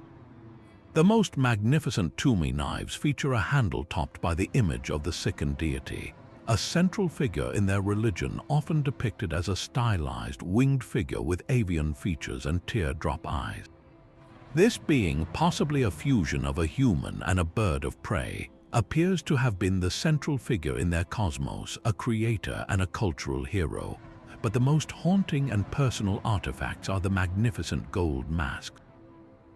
Crafted from hammered sheets of gold alloy, these masks were placed over the faces of elite individuals in burial contexts. They are not generic death masks, they are standardized representations of the Sican deity itself with the same almond-shaped upturned eyes. By wearing this mask in death, the ruler was transformed, becoming one with the deity for eternity. This practice reveals a society where political power and religious authority were completely fused. The ruler was not just a king, he was a divine representative on earth. The brilliance of these gold objects reflecting the sun would have visually reinforced this sacred connection, making the ruler's power literally dazzling to behold. All our understanding of this theocracy, however, is inferred from these silent objects and the archaeological context. We have no written records of their laws, no names for their kings, no prayers to their gods. The Sikan deity's true name and the myths surrounding it are lost. The meaning behind the precise rituals involving the Tumi knife is a subject of interpretation. This silence makes their sudden and catastrophic demise around 1375 AD all the more mysterious. The archaeological record at the capital city of Sikan tells a grim story. There is overwhelming evidence of a massive, deliberate conflagration that consumed the Huaca del Oro temple. The fire was so intense that it vitrified the mud bricks, turning them to glass. This was not an accident, it was an act of destruction on a grand scale. The question of who or what caused this fiery end remains open. One leading theory points to a severe, decades-long drought supported by ice core data from the Andes. A prolonged lack of water would have crippled the agricultural system that was the foundation of Sikan power, leading to famine, social unrest, and a loss of faith in the ruling priests who were supposed to intercede with the gods for rain. In this scenario, the burning of the temple could have been an internal revolt, a violent rejection of a failed leadership. Another compelling theory suggests conquest by a rising neighboring power, the Chimu Empire. The Chimu were expanding their territory during this period, and it is possible they sacked the Sikan capital, deliberately destroying its religious heart to demoralize the population and establish their own dominance.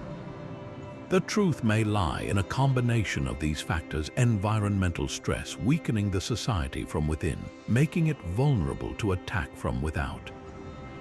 The silence of the Sikan is thus a double silence, the absence of their own words, followed by the violent silence that fell over their smoldering temples, a stark reminder that even the most brilliant golden age can be extinguished in a single, fiery catastrophe. From the fiery demise of the Sikan culture, we now embark on one of the most epic voyages imaginable, traveling over 2,000 miles into the vast, empty expanse of the Pacific Ocean. Our destination is one of the most isolated inhabited places on Earth, a tiny, triangular speck of land known as Rapa-nui or Easter Island. Here, a Polynesian society achieved an artistic and engineering feat so staggering that its silent, stone sentinels have become icons of human mystery. The story of the Rapa-nui people is not just about the famous moai-statues. It is a profound and cautionary tale of cultural brilliance, ecological crisis, and a haunting linguistic puzzle that remains unsolved. The sheer audacity of the moai is what first captures the imagination. Scattered across the island, and particularly lining the coast on massive stone platforms called ahu, are nearly 900 of these colossal figures. They are not crude monoliths. Each moai is a meticulously carved statue, a towering representation of a deified ancestor. The average moai stands about 13 feet tall and weighs around 14 tons, but the largest ones are truly monumental.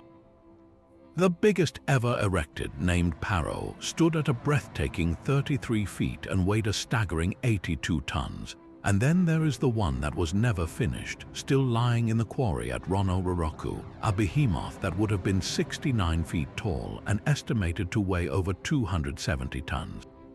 The quarry itself is a surreal landscape, a hillside pockmarked with partially carved moai, as if the workers simply walked away one day, leaving their ancestors half-born from the volcanic tuff. The process of creating and transporting these giants is a mystery that has sparked decades of debate. How did a society with no metal tools, no wheels, and no draft animals move multi-ton stone blocks for miles across rugged terrain?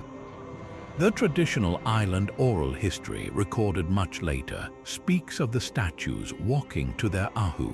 For a long time, outsiders dismissed this as legend, proposing elaborate systems of log rollers and sledges. But recent experimental archaeology has given remarkable credence to the oral account. Researchers have demonstrated that a relatively small team of people could indeed walk a moai replica by rocking it from side to side using ropes mimicking a shuffling gait. This method, while still incredibly dangerous and complex, aligns perfectly with the island's own stories. The effort required was immense, a testament to a highly organized society with powerful chiefs or priests who could coordinate labor and resources on a grand scale. The moai were not just art, they were the physical embodiment of political and spiritual power, their presence on the coastal Ahu claiming the land and its bounty for the lineage they represented. But the story of Rapa-nui takes a dramatic and dark turn. For centuries, the dominant narrative, popularized by researchers like Jared Diamond, has been one of ecological suicide. The theory goes that the islanders, in their zeal to build and transport the moai, completely deforested their island. Without trees, they could no longer build seagoing canoes for fishing, soil erosion destroyed their agriculture, and society collapsed into warfare, famine, and cannibalism. The evidence is stark. When Europeans first arrived in the 18th century, the island was indeed a barren landscape, and the society they encountered was a shadow of its former self. However, more recent archaeological work has complicated this story. While deforestation certainly happened, new evidence suggests the Rapa-nui people were remarkably resilient and adaptable. They developed sophisticated rock gardens to enrich the soil and sustain agriculture even after the trees were gone. The toppling of the moai, once seen as a symbol of a violent civil war, may have been a more gradual, ritualized process of decommissioning ancestral monuments as religious beliefs evolved. This evolution in belief is vividly captured by the island's later and equally fascinating cultural phase, the Birdman cult. Sometime after the classic moai building era, a new religious and political system emerged centered on the volcanic crater of Rongorongo. Each year, elite competitors from different clans would participate in a perilous ritual. Their champions would have to scale down the sheer cliff face of Rongorongo, swim through shark-infested waters to a nearby islet called motu-nui, and retrieve the first sooty-tern egg of the season. The winner, whose patron would then be declared the Tangata Monu or Birdman for the coming year, conferred immense sacred power and authority on his clan. This cult represented a significant shift in power. Instead of power being invested in the stone ancestors of the past, it was now earned through the physical prowess and luck of a living individual. The petroglyphs carved into the rocks at Rongorongo, depicting Birdman and the creator god Make, tell a story of a society that transformed itself in the face of immense environmental and social pressure. And this brings us to the most tantalizing silence of all, the Rongorongo script. In the 19th century, a handful of wooden tablets were found on the island, covered in intricate glyphs of birds, fish, plants, and geometric shapes, arranged in a system of alternating lines. This, the islanders said, was Rongorongo, a form of writing. The discovery was electrifying. Here was a potential chance to hear the history of the island directly from its people, to learn the names of the moai carvers and the stories behind the Birdman cult. But the hope was short-lived. The script is undeciphered and its very nature is hotly debated. The first and biggest problem is that the tablets were created after European contact, using metal knives introduced by outsiders. This raises the possibility that Rongorongo was not an ancient, independent invention, but was inspired by the writing the islanders saw on Spanish ships. Even if it is indigenous, we face a second, grimmer obstacle. The social collapse and slave raids of the 18th and 19th centuries devastated the Rapa-nui population, and with them died the last individuals who might have known how to read the script. Without a bilingual key or a living tradition, Rongorongo remains a locked box. Scholars are divided on whether it is a true writing system capable of recording language or a form of proto-writing, a mnemonic device to help chanters recall vast amounts of oral tradition like genealogies or religious texts. The glyphs themselves are unique and have not been reliably linked to any other script in the world. Each attempt at decipherment has failed to produce a consistent, verifiable translation. The silence of the Rongorongo tablets is a poignant symbol of the Rapa-Nui tragedy. We are left with the magnificent moai, the dramatic ceremonial site of Orongo, and these beautifully carved wooden tablets that seem to hold the island's entire history, yet they speak in a code we cannot crack. The people of Rapa-Nui demonstrated incredible ingenuity in sculpting their landscape and adapting their beliefs, but the deepest chapters of their story are written in a language that, for now, remains the secret of the wind and the waves. But even as we contemplate the profound isolation of Rapa-Nui, our journey into the silent past now takes us to a civilization that was, in fact, the very opposite of isolated, a place that was a crossroads of the ancient world, a name that echoes through the earliest written records we possess. We venture to the warm waters of the Persian Gulf, to the archipelago of modern Bahrain, and the shores of eastern Saudi Arabia, to the realm of the legendary Dilmun. For over 1,000 years, from around 3000 BC to 500 BC, Dilmun was not a forgotten backwater. It was a celebrated and pivotal trading empire, a name that appears again and again in the cuneiform tablets of the Sumerians and Babylonians. And herein lies the central, fascinating paradox of Dilmun. It is a civilization known almost exclusively through the words of its neighbors, while its own voice has been completely lost to time. In the epic poetry and economic records of Mesopotamia, Dilmun holds a place of almost mythical importance. To the Sumerians, it was described as a pure, blessed land, a place where the sun god Utu rose, a paradise where sickness and death were unknown. In their great epic, the story of Gilgamesh, the hero travels to Dilmun in search of the secret of eternal life, a place described as a garden of the gods. This poetic image suggests a land of abundance and sanctity, but alongside these mythical descriptions were hard commercial realities. Dilmun was the crucial entrepot, the middleman in a vast Bronze Age trade network that connected the advanced urban civilizations of Mesopotamia with the resource-rich cultures of the Indus Valley and the distant land of Magan, modern-day Oman. Dilmunite merchants operated the ships that carried Mesopotamian wool, cloth, and olive oil south, and returned with cargoes of incredibly valuable goods: copper from Oman, prized for making bronze, ivory from Africa, and most famously, exquisite carnelian beads and exotic woods from the Indus Valley. Dilmun was the essential lubricant of international commerce, a neutral trading hub whose merchants were trusted by all. The physical evidence of this wealthy and sophisticated society is most dramatically visible in the landscape of modern Bahrain. Here, spread across the northern part of the island, is one of the largest prehistoric cemeteries on Earth, the Dilmun burial mounds. At their peak, there were over 170,000 of these tumuli, earthen mounds covering burial chambers built from finely cut limestone. The earliest mounds are simple, but over time they evolved into truly monumental royal tombs, with multiple chambers and elaborate facades. The most famous of these is the mound at Ali, which still rises high above the ground, a testament to the power and resources of the Dilmun elite. Excavations within these mounds have revealed a society of considerable wealth and craftsmanship. The dead were buried with a rich array of grave goods, fine pottery from Mesopotamia, stamped seals of the Indus Valley type, and beautifully crafted weapons and jewelry made from local materials. These artifacts confirm the historical texts. Dilmun was indeed a cosmopolitan hub, its elite adorning themselves with the finest products of the ancient world.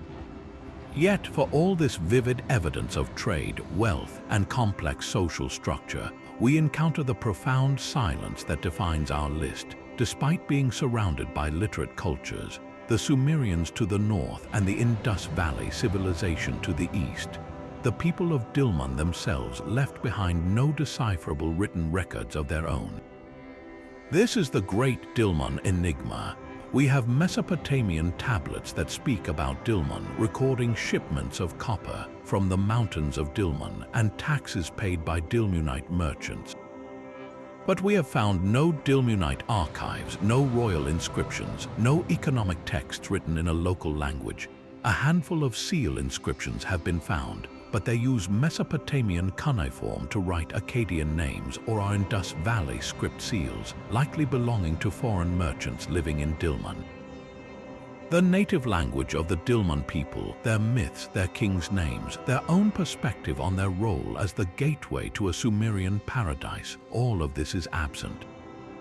This creates a strange situation where we know a great deal about what Dilmun did, but very little about what Dilmun was. Were they a distinct ethnic group with their own unique culture, or were they primarily a mercantile confederation, a mix of different peoples united by the business of trade? The Mesopotamians called their land Dilmun, but what did its inhabitants call it? We have no idea. Their silence forces us to see them through the eyes of others as a functional entity in someone else's story. It is entirely possible that their wealth and identity were so bound up in their role as intermediaries that they saw little need to develop their own complex written administrative system, relying instead on the established scripts of their major trading partners. Or perhaps their records were written on perishable materials like palm leaves or parchment that simply did not survive the humid Gulf climate. The result is the same. A civilization that was central to the Bronze Age world remains, in its own right, an unknown, its vibrant, bustling ports and sacred burial grounds speaking of a powerful society that has meticulously avoided telling us its own name. Now we journey from the maritime crossroads of Dilmun to a mountaintop stronghold in the highlands of southern Mexico, where a civilization carved its own destiny from the very peak it conquered. This is the story of the Zapotecs, a people who gazed upon a seemingly insurmountable challenge, a cluster of rugged mountains in the Oaxaca Valley, and saw not an obstacle but an opportunity for an unprecedented act of urban creation. Around 500 BC, they began one of the most audacious construction projects in the ancient Americas, leveling the top of a mountain to build the magnificent city of Monte Alban. For over 1,000 years, this citadel would be the beating heart of Zapotec culture, a testament to their political might and intellectual sophistication. And it is here that we encounter a particularly poignant kind of silence, one born not from the absence of writing, but from our inability to hear the voices trapped within it. The sheer ambition of Monte Alban is staggering from the moment you see it. The main plaza, a vast rectangular space stretching over 300 meters, is flanked by monumental platforms, temples, and a grand ball court, all constructed with precisely cut stones. This was not a haphazard growth. It was a meticulously planned capital, likely formed as a neutral, defensive capital for several smaller communities in the valley who united under a single banner. Its location was strategic genius. Perched 1,500 feet above the valley floor, it was easily defensible and provided a commanding view of the entire region, a constant visual reminder of Zapotec power. At its peak around 200 to 600 AD, the city was home to over 25,000 people, with a core of elite rulers, priests, and artisans supported by a larger population living on terraced hillsides. The scale of the engineering required to flatten the mountain peak and construct these enduring buildings speaks to a highly centralized and powerful state. What truly distinguishes the Zapotecs from many other civilizations on our list, however, is that they were most certainly not illiterate. They developed one of the earliest and most sophisticated writing systems in the Americas, a complex blend of hieroglyphic and logographic elements. You can see this script carved into the stone slabs known as danzantes, or the dancers, some of the earliest monuments at Monte Alban.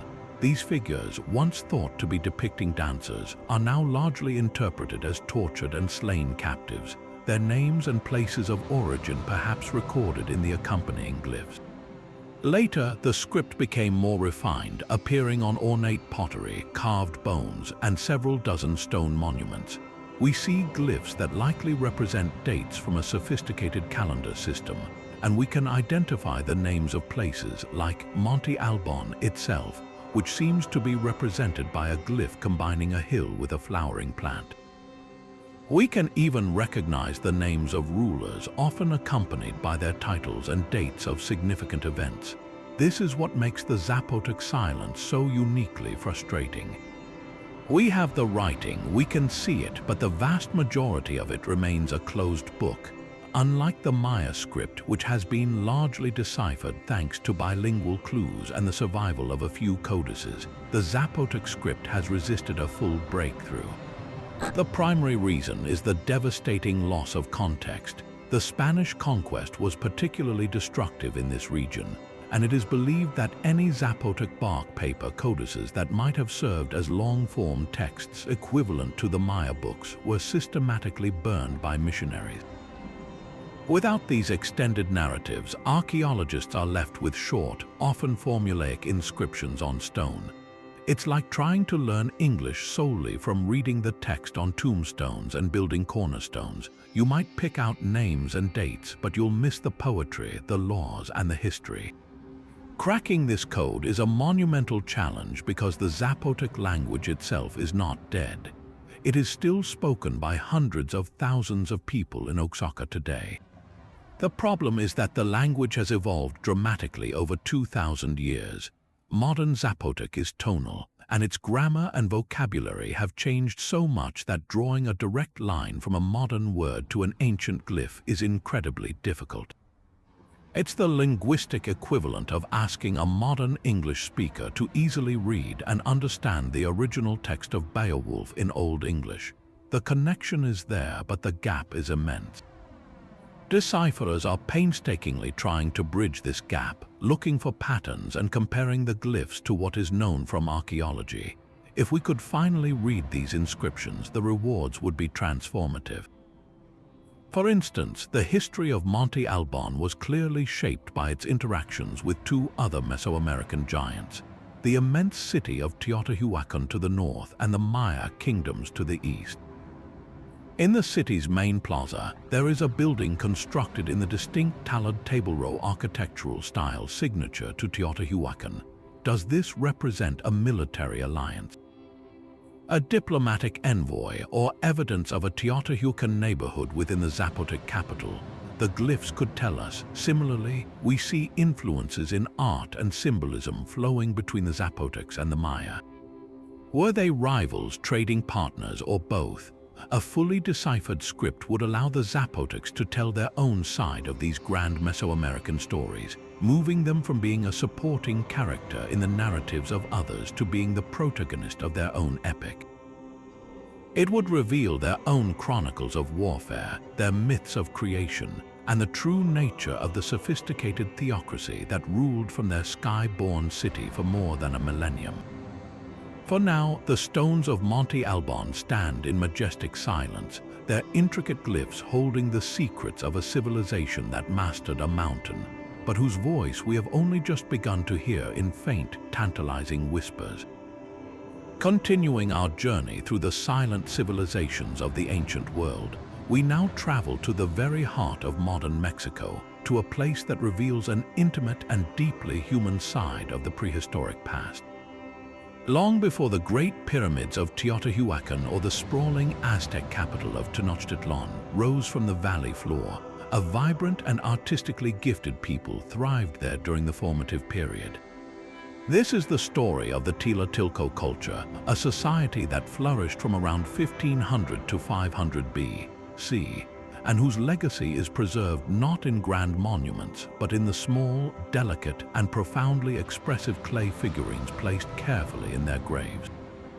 The name Tlatilco itself comes from the Nahuatl language meaning place of hidden things, a fitting title for a culture whose most significant archaeological site was discovered quite by accident in the 1930s by brickmakers digging for clay.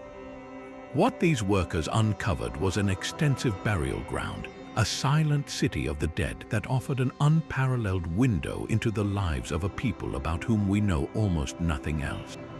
The Tila-Tilco culture left behind no massive temples, no written records, not even the remains of their villages, which have long since been buried beneath the urban sprawl of modern Mexico City. Everything we understand about them comes from the treasures interred with their deceased, and what extraordinary treasures they are.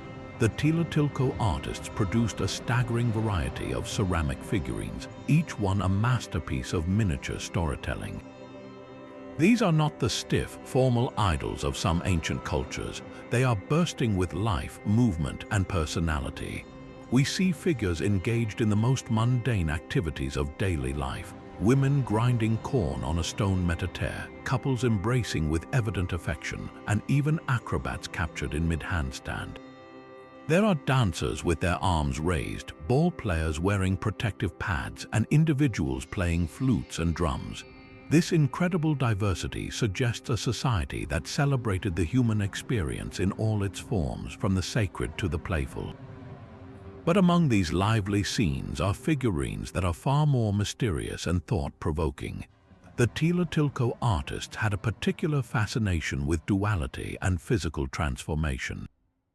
Many of the most famous pieces are so-called pretty lady figures, which portray women with elaborate hairstyles, delicate facial features, and slender bodies. Yet, interspersed with these are far more enigmatic creations. Some figures display what appear to be congenital deformities or special conditions, such as dwarfism or hunchbacks.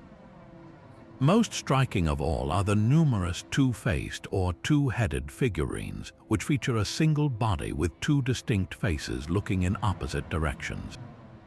Others show a figure with a cleft head, a condition known as craniofacial duplication.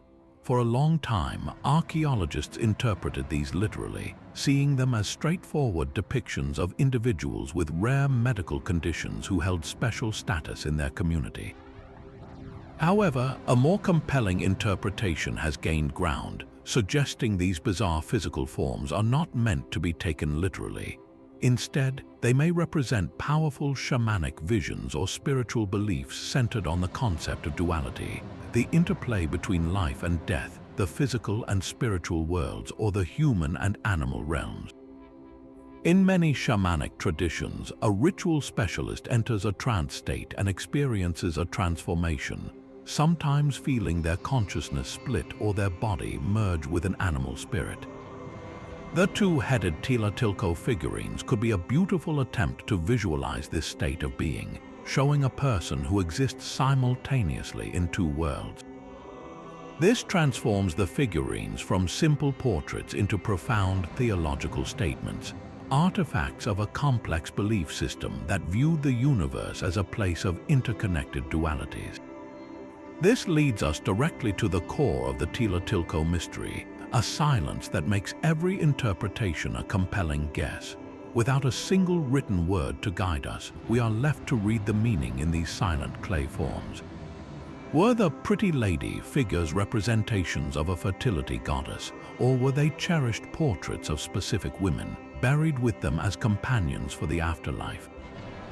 Did the ball player figurines commemorate a real sporting victory, or did the ball game itself hold a deeper cosmic significance relating to the movement of the sun, as it did for later Mesoamerican cultures?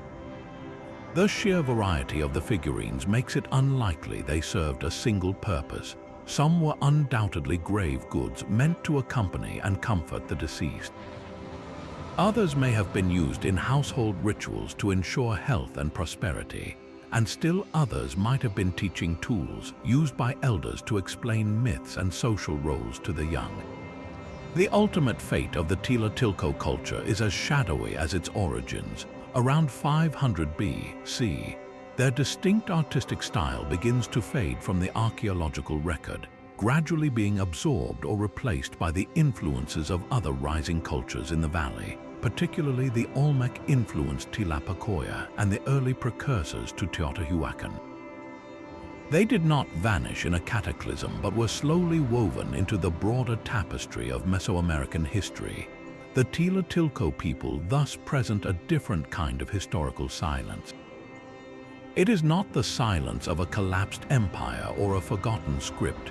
but the intimate silence of a community whose daily joys, spiritual fears, and artistic genius were captured in fragile clay. They remind us that the most eloquent voices from the past are not always carved in stone on the walls of palaces. Sometimes they are whispered from the palms of our hands in the form of a tiny, smiling figure whose story we can only feel but never truly hear. From the intimate clay portraits of Tila-Tilco, we journey now to the scale of empires, to the rugged highlands of ancient Iran, where a civilization emerged that was both a rival and a mirror to the great cultures of Mesopotamia.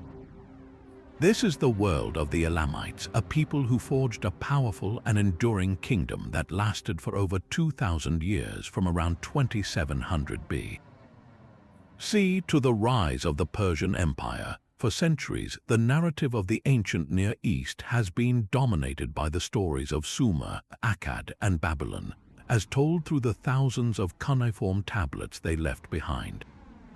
But standing to their east, in the formidable landscape of what is now southwestern Iran, the Elamites played an equally crucial role, often as a formidable adversary, sometimes as a cultural partner, but always as a distinct and powerful force. Their story, however, is wrapped in a peculiar kind of silence, one that is especially frustrating because we know they could speak. We just cannot fully understand what they are saying. The heart of Elamite power was their unique and strategic geography. Their territory was not a unified river valley like Mesopotamia, but a diverse realm spanning the rich lowlands of Khuzestan, with its fertile plains ideal for agriculture, and the rugged, easily defensible highlands of the Zagros Mountains. This dual geography gave them a tremendous advantage. The lowlands, with cities like Susa, acted as their gateway to Mesopotamian culture and conflict, while the highlands provided natural fortresses and valuable resources like timber, stone, and metals. This allowed the Elamites to maintain their independence and identity despite constant pressure from their western neighbors. They were not merely a copy of Mesopotamian civilization. They were a synthesis, absorbing influences but always remolding them into something uniquely Elamite. This is most vividly seen in their art and architecture, which blends Mesopotamian themes with a distinctive local style characterized by a greater emphasis on vibrant glazed bricks, powerful animal motifs, and a sense of dynamic energy.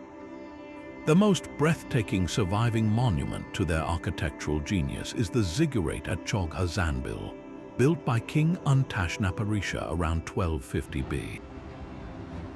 This was not just a temple, it was a holy city, a vast complex dedicated to the Elamite gods. The ziggurat itself is one of the best preserved in the world, a colossal square structure rising in 5 concentric levels towards the heavens. Originally, it would have soared over 170 feet high, a man-made mountain faced with glazed baked bricks in brilliant shades of blue and green, inscribed with the names of the king and the deities. What makes Chog Hazanbil so special is its intricate design.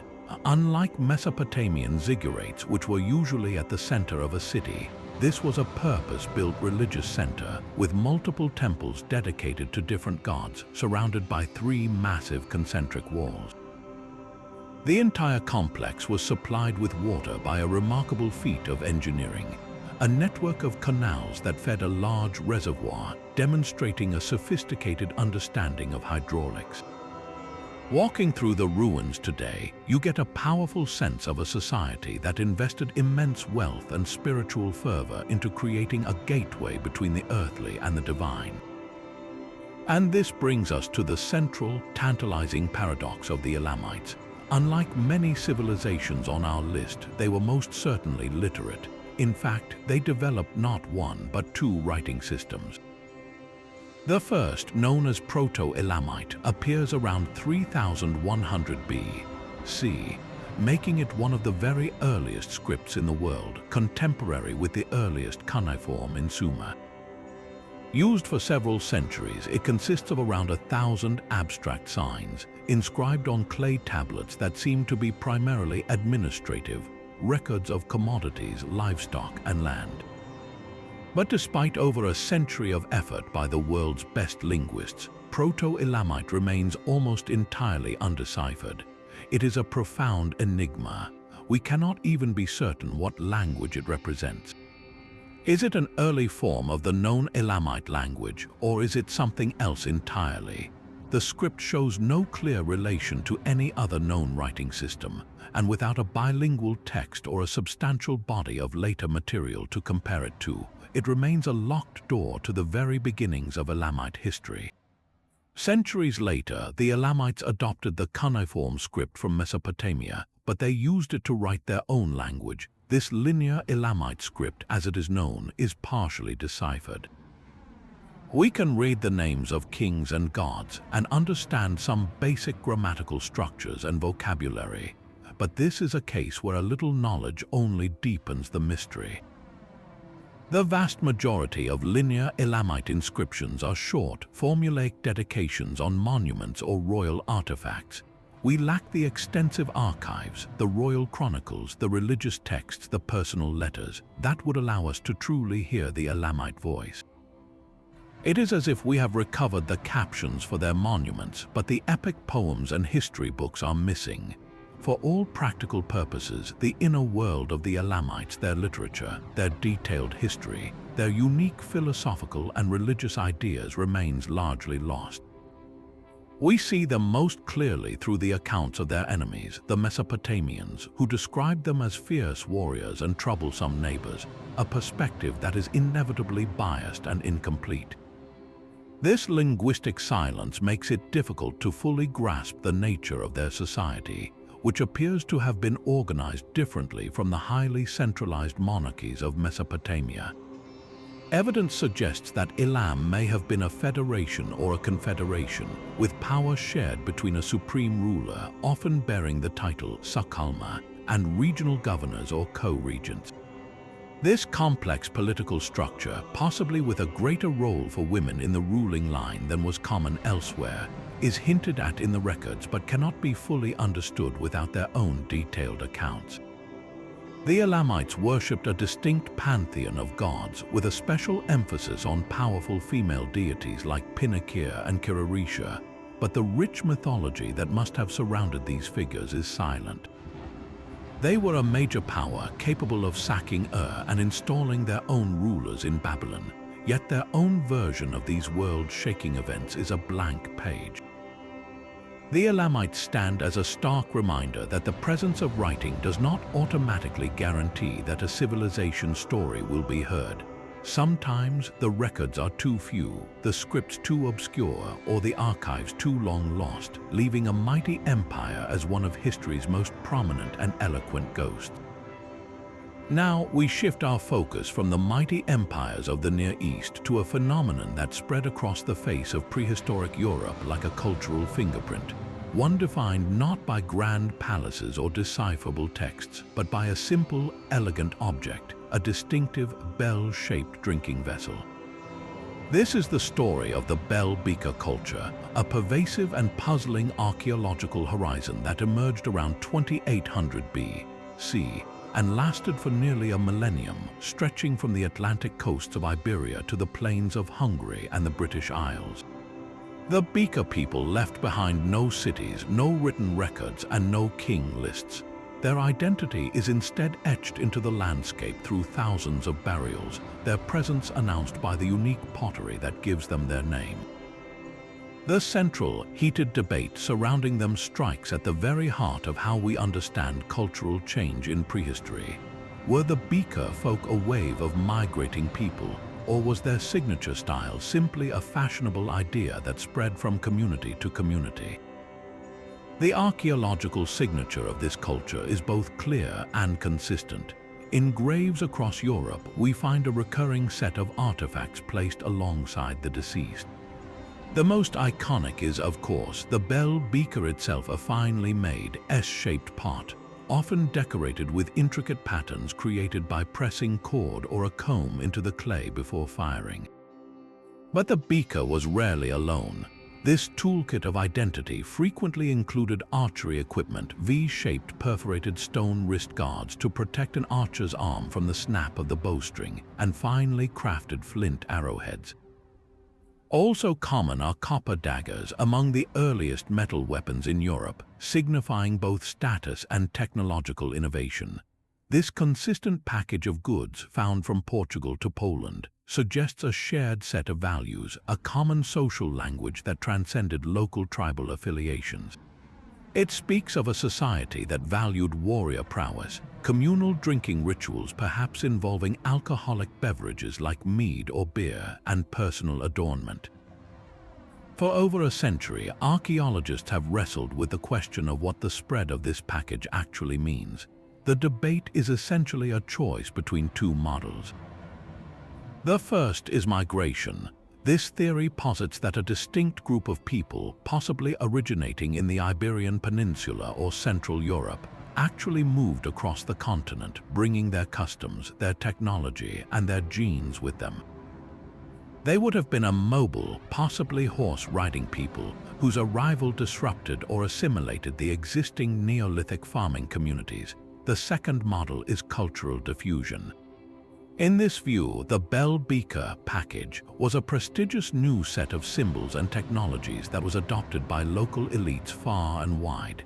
Think of it as a prehistoric fashion trend or a valuable social network.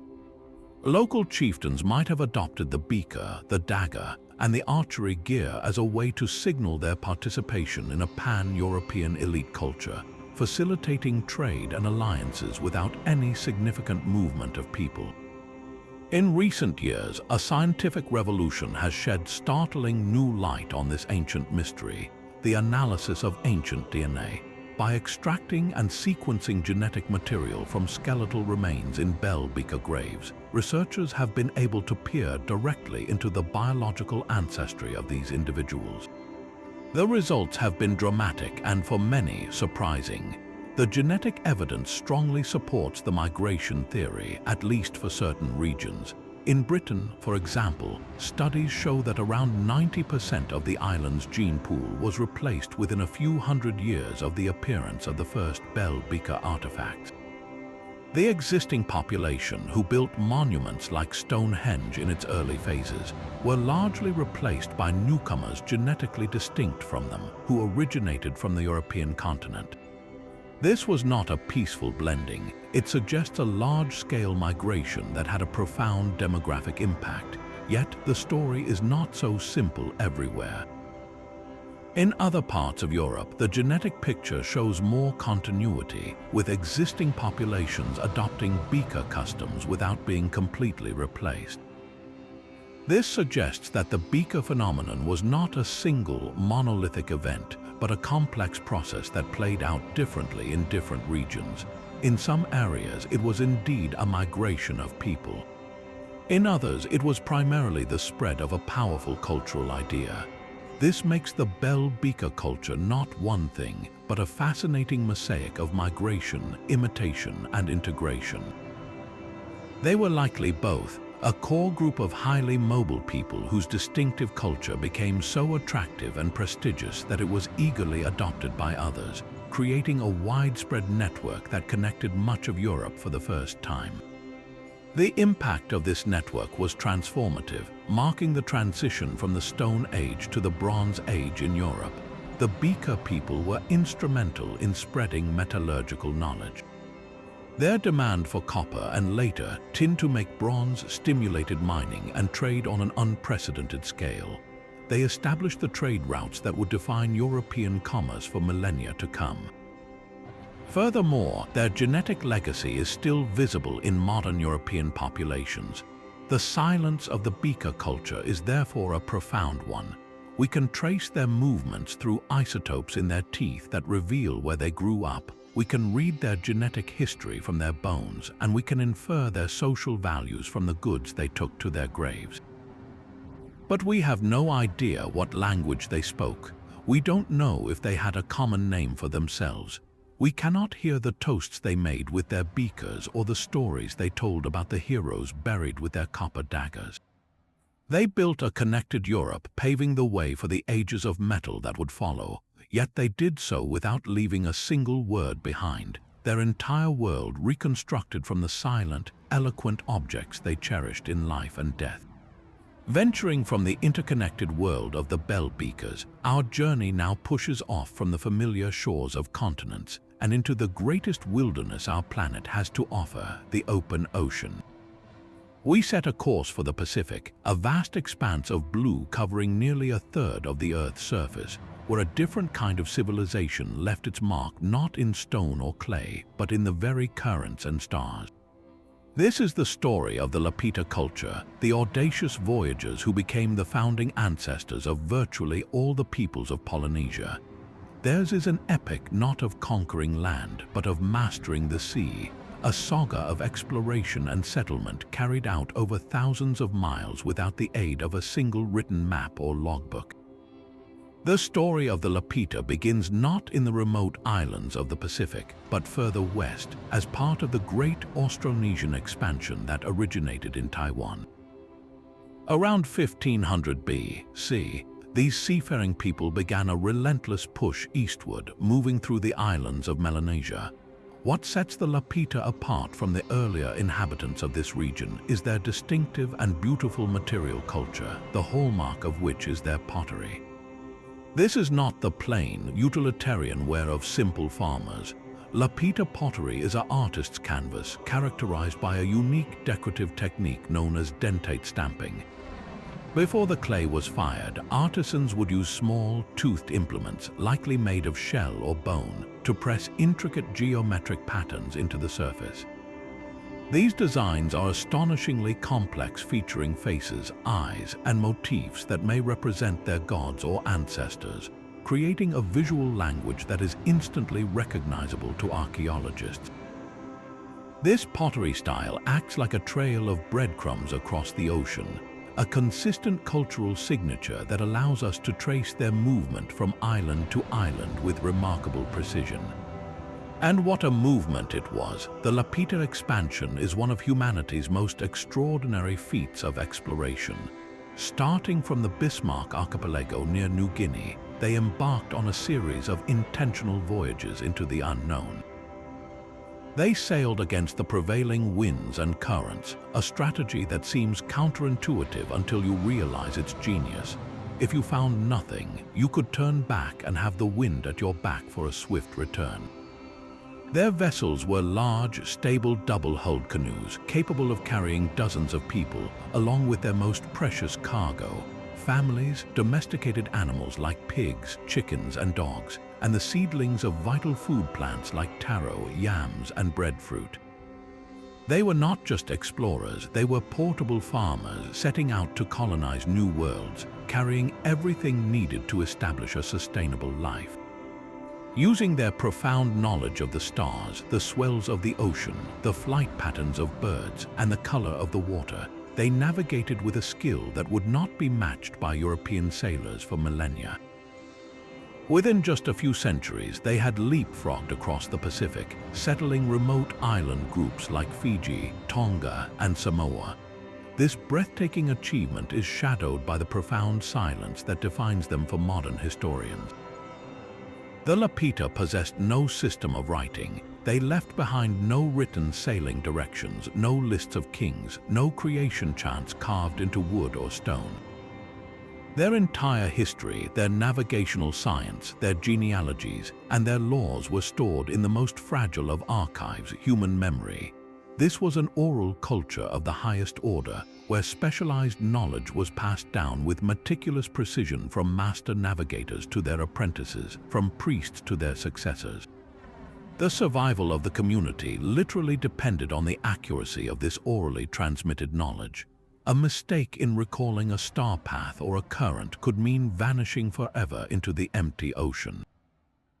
This reliance on orality makes their successful colonization of islands scattered across millions of square miles of ocean even more staggering. It speaks to a cultural discipline and intellectual rigor that is almost unimaginable in our literate world. The material record they left behind, while rich in artifacts, is silent on the details of their inner lives. We find their villages often located on small offshore islets or coastal stretches, showing evidence of stilt house architectures adapted to their environment. We find their distinctive pottery, their shell adzes, and their fishing gear, but the pottery, for all its intricate design, does not spell out words. The faces staring back from the clay remain anonymous.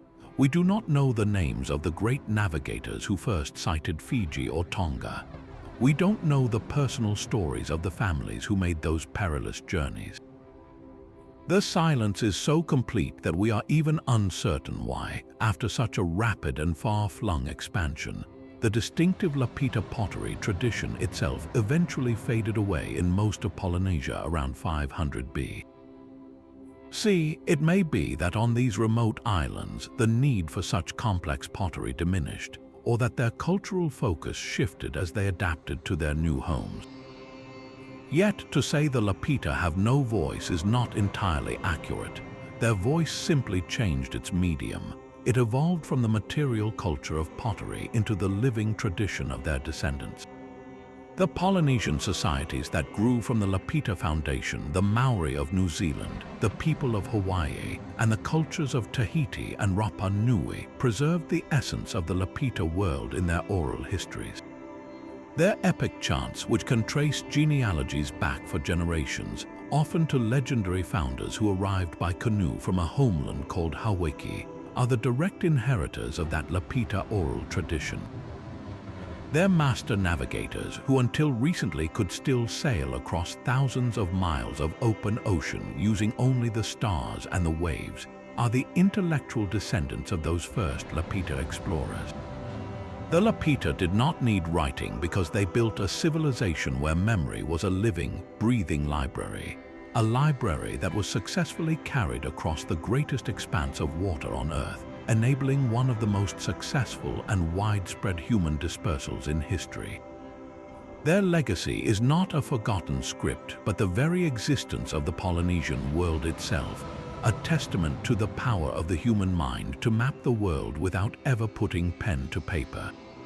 Now we venture into the heart of Central Asia, to a crossroads of continents where a civilization flourished in the brutal landscape between deserts and mountains, only to vanish into a silence so complete that even its true name is lost to us. This is the Oxus civilization, also known to archaeologists as the Bactria-Margiana Archaeological Complex, or BMAC. Thriving between 2300 and 1700 BC, this was a sophisticated society that was a direct contemporary and trading partner of the mighty Indus Valley and Mesopotamian empires. Yet, while its neighbors left behind vast libraries of clay tablets, the Oxus civilization has yielded not a single decipherable written document, making it one of the most prominent and puzzling blank spots on the map of the ancient world. The scale of their achievement becomes clear when you stand before the ruins of their greatest cities, like Ghana Tepe in modern-day Turkmenistan. Excavated by the determined archaeologist Victor Sarinidi, Ghana is not a simple village. It is a sprawling metropolis built in the middle of a vast desert. At its heart lies a massive, rectangular fortress, its high, thick walls designed for formidable defense. Inside, the city was a hive of activity, with a complex layout that included a royal palace, intricate temples, and workshops for skilled artisans. The most striking feature is the evidence of advanced hydraulic engineering. In this arid environment, the people of Ghana mastered the art of survival by constructing a sophisticated network of canals to divert water from the Murgab River, transforming the desert into a green oasis capable of supporting a large urban population. This was a society that commanded both the labor to build monumental architecture and the technical knowledge to tame a harsh environment. The artifacts unearthed from these sites reveal a culture of astonishing artistry and far-reaching connections. The Oxus civilization was a hub of metallurgical innovation, producing beautifully crafted weapons, tools, and vessels from bronze, silver, and gold. But it is their small, portable art that truly captivates the imagination. They created exquisite stone and metal seals, intricately carved with images of snakes, dragons, and composite beasts figures that seemed to leap from the pages of mythology. They fashioned female figurines in elaborate, layered costumes, their hands often clasped at their waist, that scholars believe may represent powerful mother goddesses. Most tellingly, the raw materials for these treasures tell a story of globalized trade millennia before the term was coined. Lapis lazuli was imported from distant Afghanistan, turquoise from Persia, and beautifully carved stone vessels from the Indus Valley. These objects prove that the Oxus people were not isolated. They were central players in a Bronze Age world system, a vital link in a chain of exchange that stretched from the Mediterranean to the Indus. And this brings us to the profound and frustrating silence at the core of this civilization. For a society so clearly engaged in complex administration and long-distance commerce, the absence of any form of writing is baffling. Not one inscription, not a single clay tablet, not even a scrap of markings that can be reliably identified as a script. This void is what separates the Oxus civilization from its literate neighbors and plunges its identity into utter mystery. We have no idea what language they spoke. We do not know what they called themselves, their cities, or their gods. The names we use for them, Oxus, Bactria, Margiana, are modern geographical labels. Their political structure, their laws, their religious beliefs, all of it must be painstakingly reconstructed from silent objects and the bones of their architecture. This linguistic black hole has led to some of the most intriguing and controversial speculation in archaeology. The most tantalizing theory, proposed by the excavator of Ghana de Pere, Victor Sarinidi, is that the Oxus civilization could be the source of Zoroastrianism, one of the world's oldest continuously practiced religions. He pointed to evidence of fire rituals within the temples at Ghana and the possible presence of a substance called Hayama, a sacred plant mentioned in the Zoroastrian texts, the Avesta. In this scenario, the Oxus people, or their descendants, would have been the Proto-Indo-Iranians who eventually migrated into Iran and India, bringing their beliefs with them. If true, this would make the Oxus civilization a wellspring of a major world faith. However, this theory remains highly debated, as it relies on interpreting archaeological remains through the lens of much later texts, with no direct written evidence to bridge the gap. The mystery of their disappearance is equally compelling. Around 1700 BC, the great centers of the Oxus civilization were abandoned. The precise reasons are unclear, but the leading theory points to a catastrophic environmental shift. The lifeblood of their society was the river, and it is believed that the main channels of the Oxus River, also known as the Amu Darya, may have shifted its course dramatically, either due to climatic changes or tectonic activity. The intricate canal systems that fed their cities would have run dry, rendering the agricultural base unsustainable. Faced with this ecological crisis, the population likely dispersed, perhaps assimilating into the nomadic tribes of the steppes or migrating southward. Their legacy did not vanish entirely. Elements of their distinctive art style and metallurgical techniques appear to have spread westward, possibly influencing the cultures of early Iran and even the Mycenaean world. But as a cohesive, urban civilization, the Oxus people simply faded from the landscape, leaving behind their fortified palaces and beautiful artifacts as a silent testament to a powerful, influential, and ultimately nameless culture that once thrived at the crossroads of the ancient world. Descending from the highland mysteries of the Chachapoyas, we now journey back in time to the very crucible of Andean civilization, to a culture whose spiritual and artistic influence rippled across the peaks and valleys of ancient Peru like a seismic wave.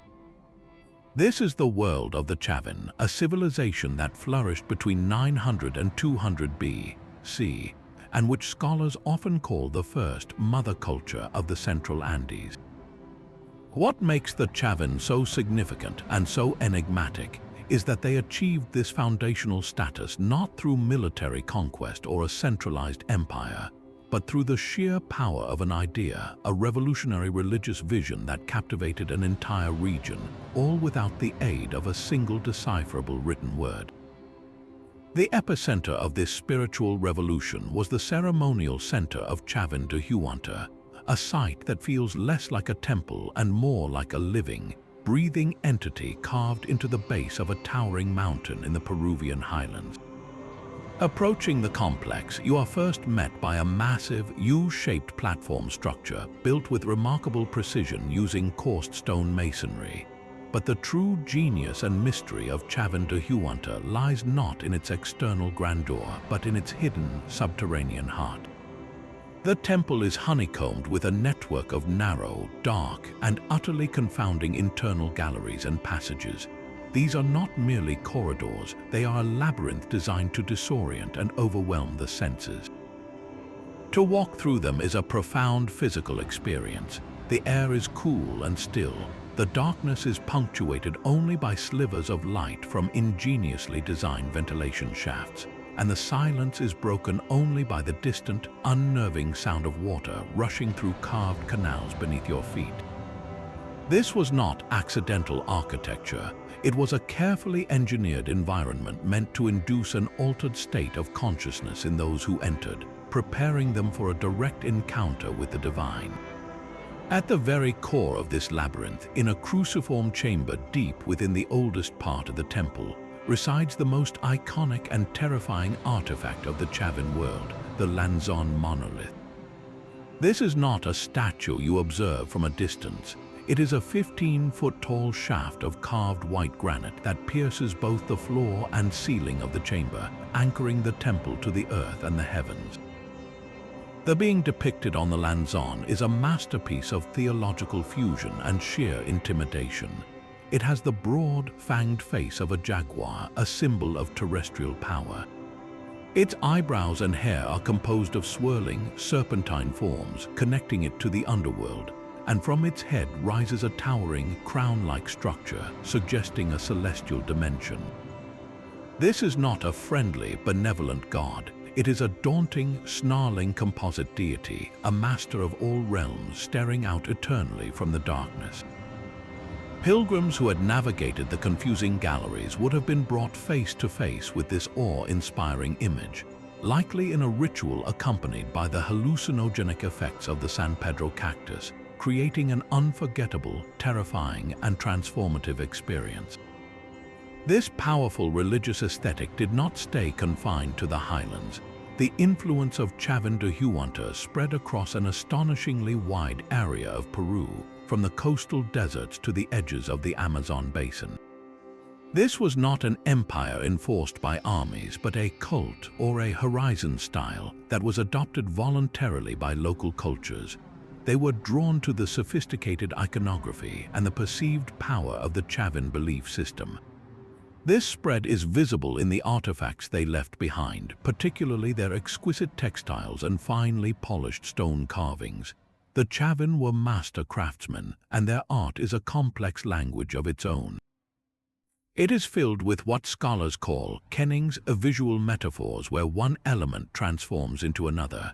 A human mouth might end in a serpent's head, a bird's feather might morph into a feline's claw, and a priest's face could be contorted into a roaring jaguar. These were not just decorative motifs, they were a sophisticated symbolic code representing transformation, shamanic power, and the interconnectedness of the natural and spiritual worlds. And this brings us directly to the profound silence that defines the Chavín. They transmitted this entire cosmology, this revolutionary religious system that unified the Andes for centuries without a written language. The intricate carvings on their monuments and the patterns woven into their textiles are their texts. We are essentially looking at a library made of stone and thread. The problem is that we lack the key to read it fluently. We can recognize the individual symbols, the jaguar, the serpent, the eagle, the cactus, but the grammar that connects them, the specific myths and prayers they encode, remains elusive. Were these images illustrations of a creation myth, Were they instructions for rituals, or were they a visual roster of a complex pantheon of gods with the Lanzan as the supreme being? Every interpretation is a scholarly hypothesis. The Chavin did not need to write words because their entire world was a sacred text to be seen and experienced directly. The act of pilgrimage to Chavin de Huanta, the sensory overload of the labyrinth, and the final confrontation with the Lanzan was the scripture. This oral and visual method of transmitting complex ideas was incredibly effective for its time, creating a shared cultural framework across vast distances. But it also meant that when the influence of Chavin waned around 200 B.C. and the temple was eventually abandoned, the specific meanings behind their powerful symbols began to fade, leaving behind one of the most influential and inscrutable legacies in the ancient Americas.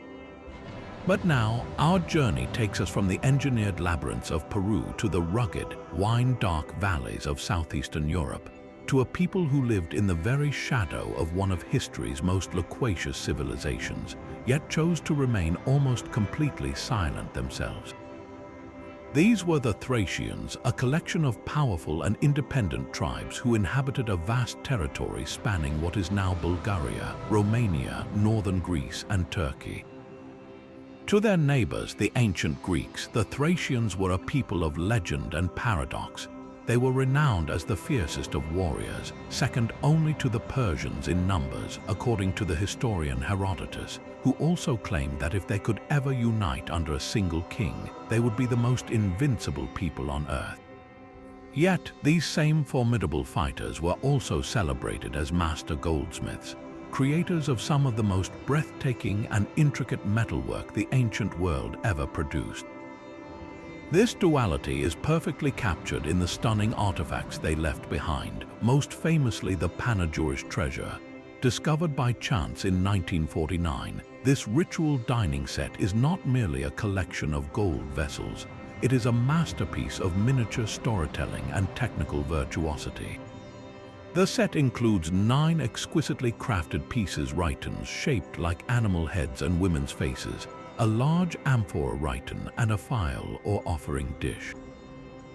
Each object is covered in intricate reliefs depicting scenes from Thracian and Greek mythology, portraying gods, goddesses, and legendary heroes with an astonishing level of detail. The sheer weight and quality of the gold, combined with the sophistication of the artwork, speak of a fabulously wealthy and artistically refined elite.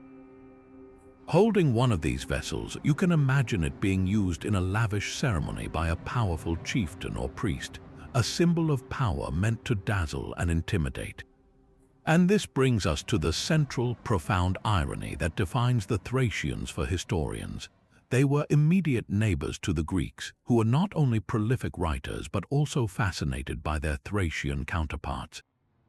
Herodotus wrote about their customs, their belief in immortality, and their tumultuous relationship with the gods.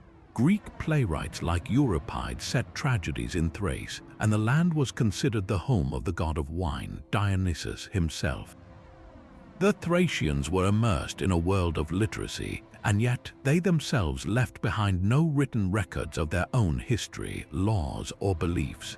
Not a single Thracian chronicle, poem, or royal inscription has ever been found. This creates a bizarre situation where we know a great deal about the Thracians, but we know almost nothing from them. Our entire understanding is filtered through the lens of outsiders who often viewed them as barbaric, exotic, or simply as a military resource. This linguistic void makes every archaeological discovery both a revelation and a frustration. We have their spectacular gold and silver treasures, their finely wrought armor and weapons, and the remains of their grand beehive-shaped tombs known as tumuli. From these, we can piece together fragments of their world. We know they believed in an afterlife of feasting and merriment, which is why they were buried with such elaborate drinking sets. We can see from the grave goods that society was highly stratified, with a warrior aristocracy holding power. But without their own words, their rich mythology remains a ghostly echo. We know the name of their principal god, Sabazios, often syncretized with Dionysus and a great goddess akin to Hera, but we do not have their creation myths or their sacred hymns. The Greek sources tell us that the Thracians were famous for their music and that the legendary musician Orpheus was said to be from their lands, but the songs he might have sung are lost forever. The silence of the Thracians is a different kind of mystery from that of the Indus Valley or the Minoans. It is not the silence of a completely isolated culture, but the deliberate silence of a people who, despite having every opportunity to adopt writing from their neighbors, seemingly had no use for it. Perhaps their aristocratic, clan-based society relied on oral tradition and the visual display of wealth through objects like the panegyric treasure to maintain power. For them, a gold rhyton overflowing with wine may have been a more potent symbol of authority than a written decree. Their history was not recorded on scrolls but sung by bards at feasts, and their laws were passed down through custom and the will of chieftains. When their culture was eventually absorbed into the Roman Empire and later Slavic migrations, that oral tradition faded away, leaving behind only the glittering, silent testimony of their gold, a treasure that hints at a vibrant world we can only view through a glass darkly. Our final journey into the silent past brings us to the very foundation of a nation with a rich and documented history, yet it takes us back to a time long before that history was ever written down. We travel now to the Korean peninsula, to a pivotal era known as the Mumun pottery period, which spanned over a millennium from approximately 1500 to 300 B. See, this was not a dark age of simple farmers, but a dynamic epoch of dramatic transformation, a time when the fundamental building blocks of Korean society were first laid down. It was during the Mumun period that hunter-gatherers fully transitioned to settled agriculture, that monumental stone architecture appeared across the landscape, and that the first clear signs of social hierarchy emerged. Yet, for all its foundational importance, this entire civilization unfolded in a profound silence, its internal world inaccessible to us because it flourished entirely before the introduction of writing from China. The period takes its name from its most abundant artifact, a distinctive, undecorated, burnished pottery whose simplicity gives it a quiet, elegant beauty. The term Mumun itself means plain pottery, and these smooth, often jar-shaped vessels represent a significant shift from the earlier, elaborately decorated wares of the peninsula. But this shift in aesthetic was far from a sign of cultural decline. It was the hallmark of a practical society focused on the essentials of a new way of life. These sturdy pots were designed for storage and cooking, essential tools for people who are now processing and storing agricultural surpluses. The Mumun period saw the full establishment of rice and millet farming, technologies that had arrived earlier but now became the bedrock of the economy. This agricultural revolution allowed for permanent settlements, population growth, and the accumulation of wealth, the very prerequisites for social complexity. The most visible and haunting legacy of the Mumun people are the megalithic tombs known as dolmens. These are not isolated curiosities. Korea possesses the highest concentration of dolmens anywhere in the world, with tens of thousands scattered across the landscape. A Korean dolmen typically consists of a massive, often several-ton capstone, resting on two or more smaller supporting stones, creating a chamber beneath.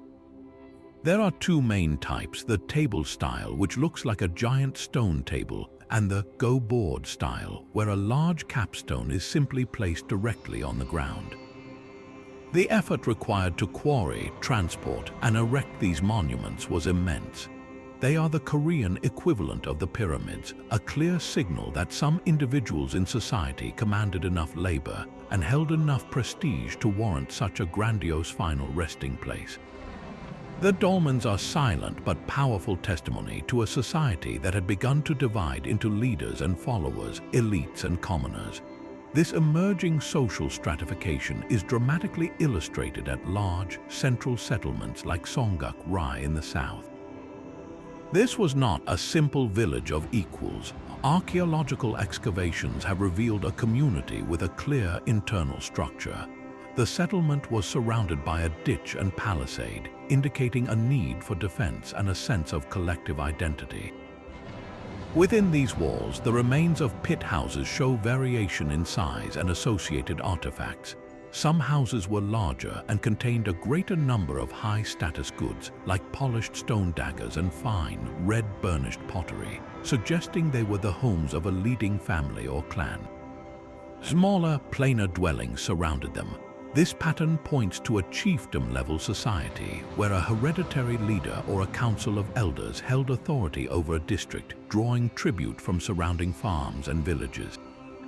The evidence for craft specialization and long-distance exchange further confirms this picture of growing complexity. Mumun sites have yielded artifacts made from materials not locally available, such as jade and obsidian, indicating the existence of trade networks that connected different regions of the peninsula. The production of intricate bronze artifacts began in the later phases of the Mumun period, a technology that required specialized knowledge and was almost certainly controlled by the elite. These bronzes, including slender daggers and finely cast bells, were not mere tools. They were symbols of power and ritual authority, objects that reinforced the social hierarchy. And this is where the silence of the Mumun period becomes most poignant. We can see the physical structure of their society with remarkable clarity. The dolmens of the powerful, the organized villages, the evidence of trade and specialized craft. But we have no idea what these people called themselves. We do not know the name of the chief who was buried with such honor beneath a mighty dolmen. We cannot hear the prayers that were offered for a good harvest or the stories that were told about the origins of their world. The beliefs that motivated them to erect these colossal stone tombs are a closed book. Were they ancestor worshippers who believed the spirits of the powerful needed a permanent, imposing home? Did they believe in a journey to an afterlife, and if so, what did they imagine it to be like? The dolmens stand as eternal questions, not statements. The Mumun pottery period culture did not so much disappear as it gradually evolved, absorbing new technologies and influences, particularly from China, eventually giving rise to the historical states of ancient Korea, such as Joseon. But the foundational work was done in this silent millennium. The agricultural practices, the social patterns, and even the spiritual landscape that would characterize Korean civilization for centuries were established by these people. They are the true ancestors of the Korean nation, yet they are ancestors whose individual voices have been completely erased by time. Their story is a powerful reminder that the deepest roots of even the most well-documented cultures often lie in a profound and unbreakable silence, a silence marked only by the quiet elegance of their plain pottery and the enduring weight of their stone tombs. As we reach the end of our grand tour across millennia and continents, the sheer diversity of these 25 civilizations is almost overwhelming. We have stood before the colossal stone heads of the Olmecs, navigated the labyrinthine tunnels of Chavin de Huanta, and marveled at the audacious ocean voyages of the Lapita. We have seen cities built by hunter-gatherers at Poverty Point, and temple complexes that rival the pyramids erected on the islands of Malta. Each one of these societies found a unique path to complexity, a distinct way of organizing human life, of expressing belief, and of leaving a mark upon the world. And yet, they are all bound together by a single profound commonality, a silence that echoes louder than any written record ever could. This shared silence is not an emptiness, it is a space filled with questions, forcing us to become archaeological detectives, reading the stories not in ink, but in the very materials they mastered. Without the crutch of a decipherable language, we are compelled to look closer, to listen more intently to the whispers of the physical world. We must learn to read the intentions in the precise curve of a Jaman pot, the social hierarchy implied by the size of a Korean dolmen, and the spiritual terror designed into the narrow passages of a Maltese temple. A strange symbol on a Torona gold pendant becomes a possible creation myth. the cyclical burning of a Cucuteni Tripilia town transforms into a profound ritual of renewal. This detective work forces us to consider aspects of the human experience that often get lost in the official records of literate societies. Written histories are often the stories of kings, wars, and taxes, the domain of the elite. But the silence of these cultures brings us closer to the universal. The emotion behind a Tila Tilco figurine of an embracing couple, the sense of community required to raise a Mississippian mound, the raw, personal faith of the individual who placed an offering before the Lanzon monolith. What does this tell us? Perhaps it suggests that the most fundamental human experiences, awe, grief, love, the desire to connect with the cosmos can be, and for most of human history were, communicated powerfully without a single written word. Their legacy challenges our modern, text-saturated perspective, reminding us that civilization is not defined solely by its archives, but by its art, its architecture, and its ability to organize a collective dream. The void they left behind is a canvas onto which we project our own curiosity, our own theories, and our own humanity. And this is where the mystery truly becomes a conversation. I want to turn it over to you now. After this journey through the silent past, which of these civilizations captures your imagination the most? Is it the Minoans of Crete with their vibrant, seemingly peaceful world and the tantalizing, unreadable script of linear? Or does the utter alien brilliance of Sangsingdui, with its bronze masks that seem to stare from another dimension, haunt your thoughts? Perhaps you are drawn to the epic mystery of Rapa-nui. Do you believe the secret of their society lies with the majestic moai, or with the undeciphered Rongorongo script? And which mysteries do you think might forever remain unsolved? Will we ever crack the code of the Indus Valley seals, or will the language of the Zapotecs, trapped in their own glyphs, keep its secrets for all time? The search for these answers is what makes history a living, breathing adventure. Share your thoughts, your theories, and your favorite enigmas down in the comments. I read every single one. And if you want to join us for more journeys into the deepest mysteries of our past, make sure to subscribe and hit the notification bell. The past is never truly silent if we are willing.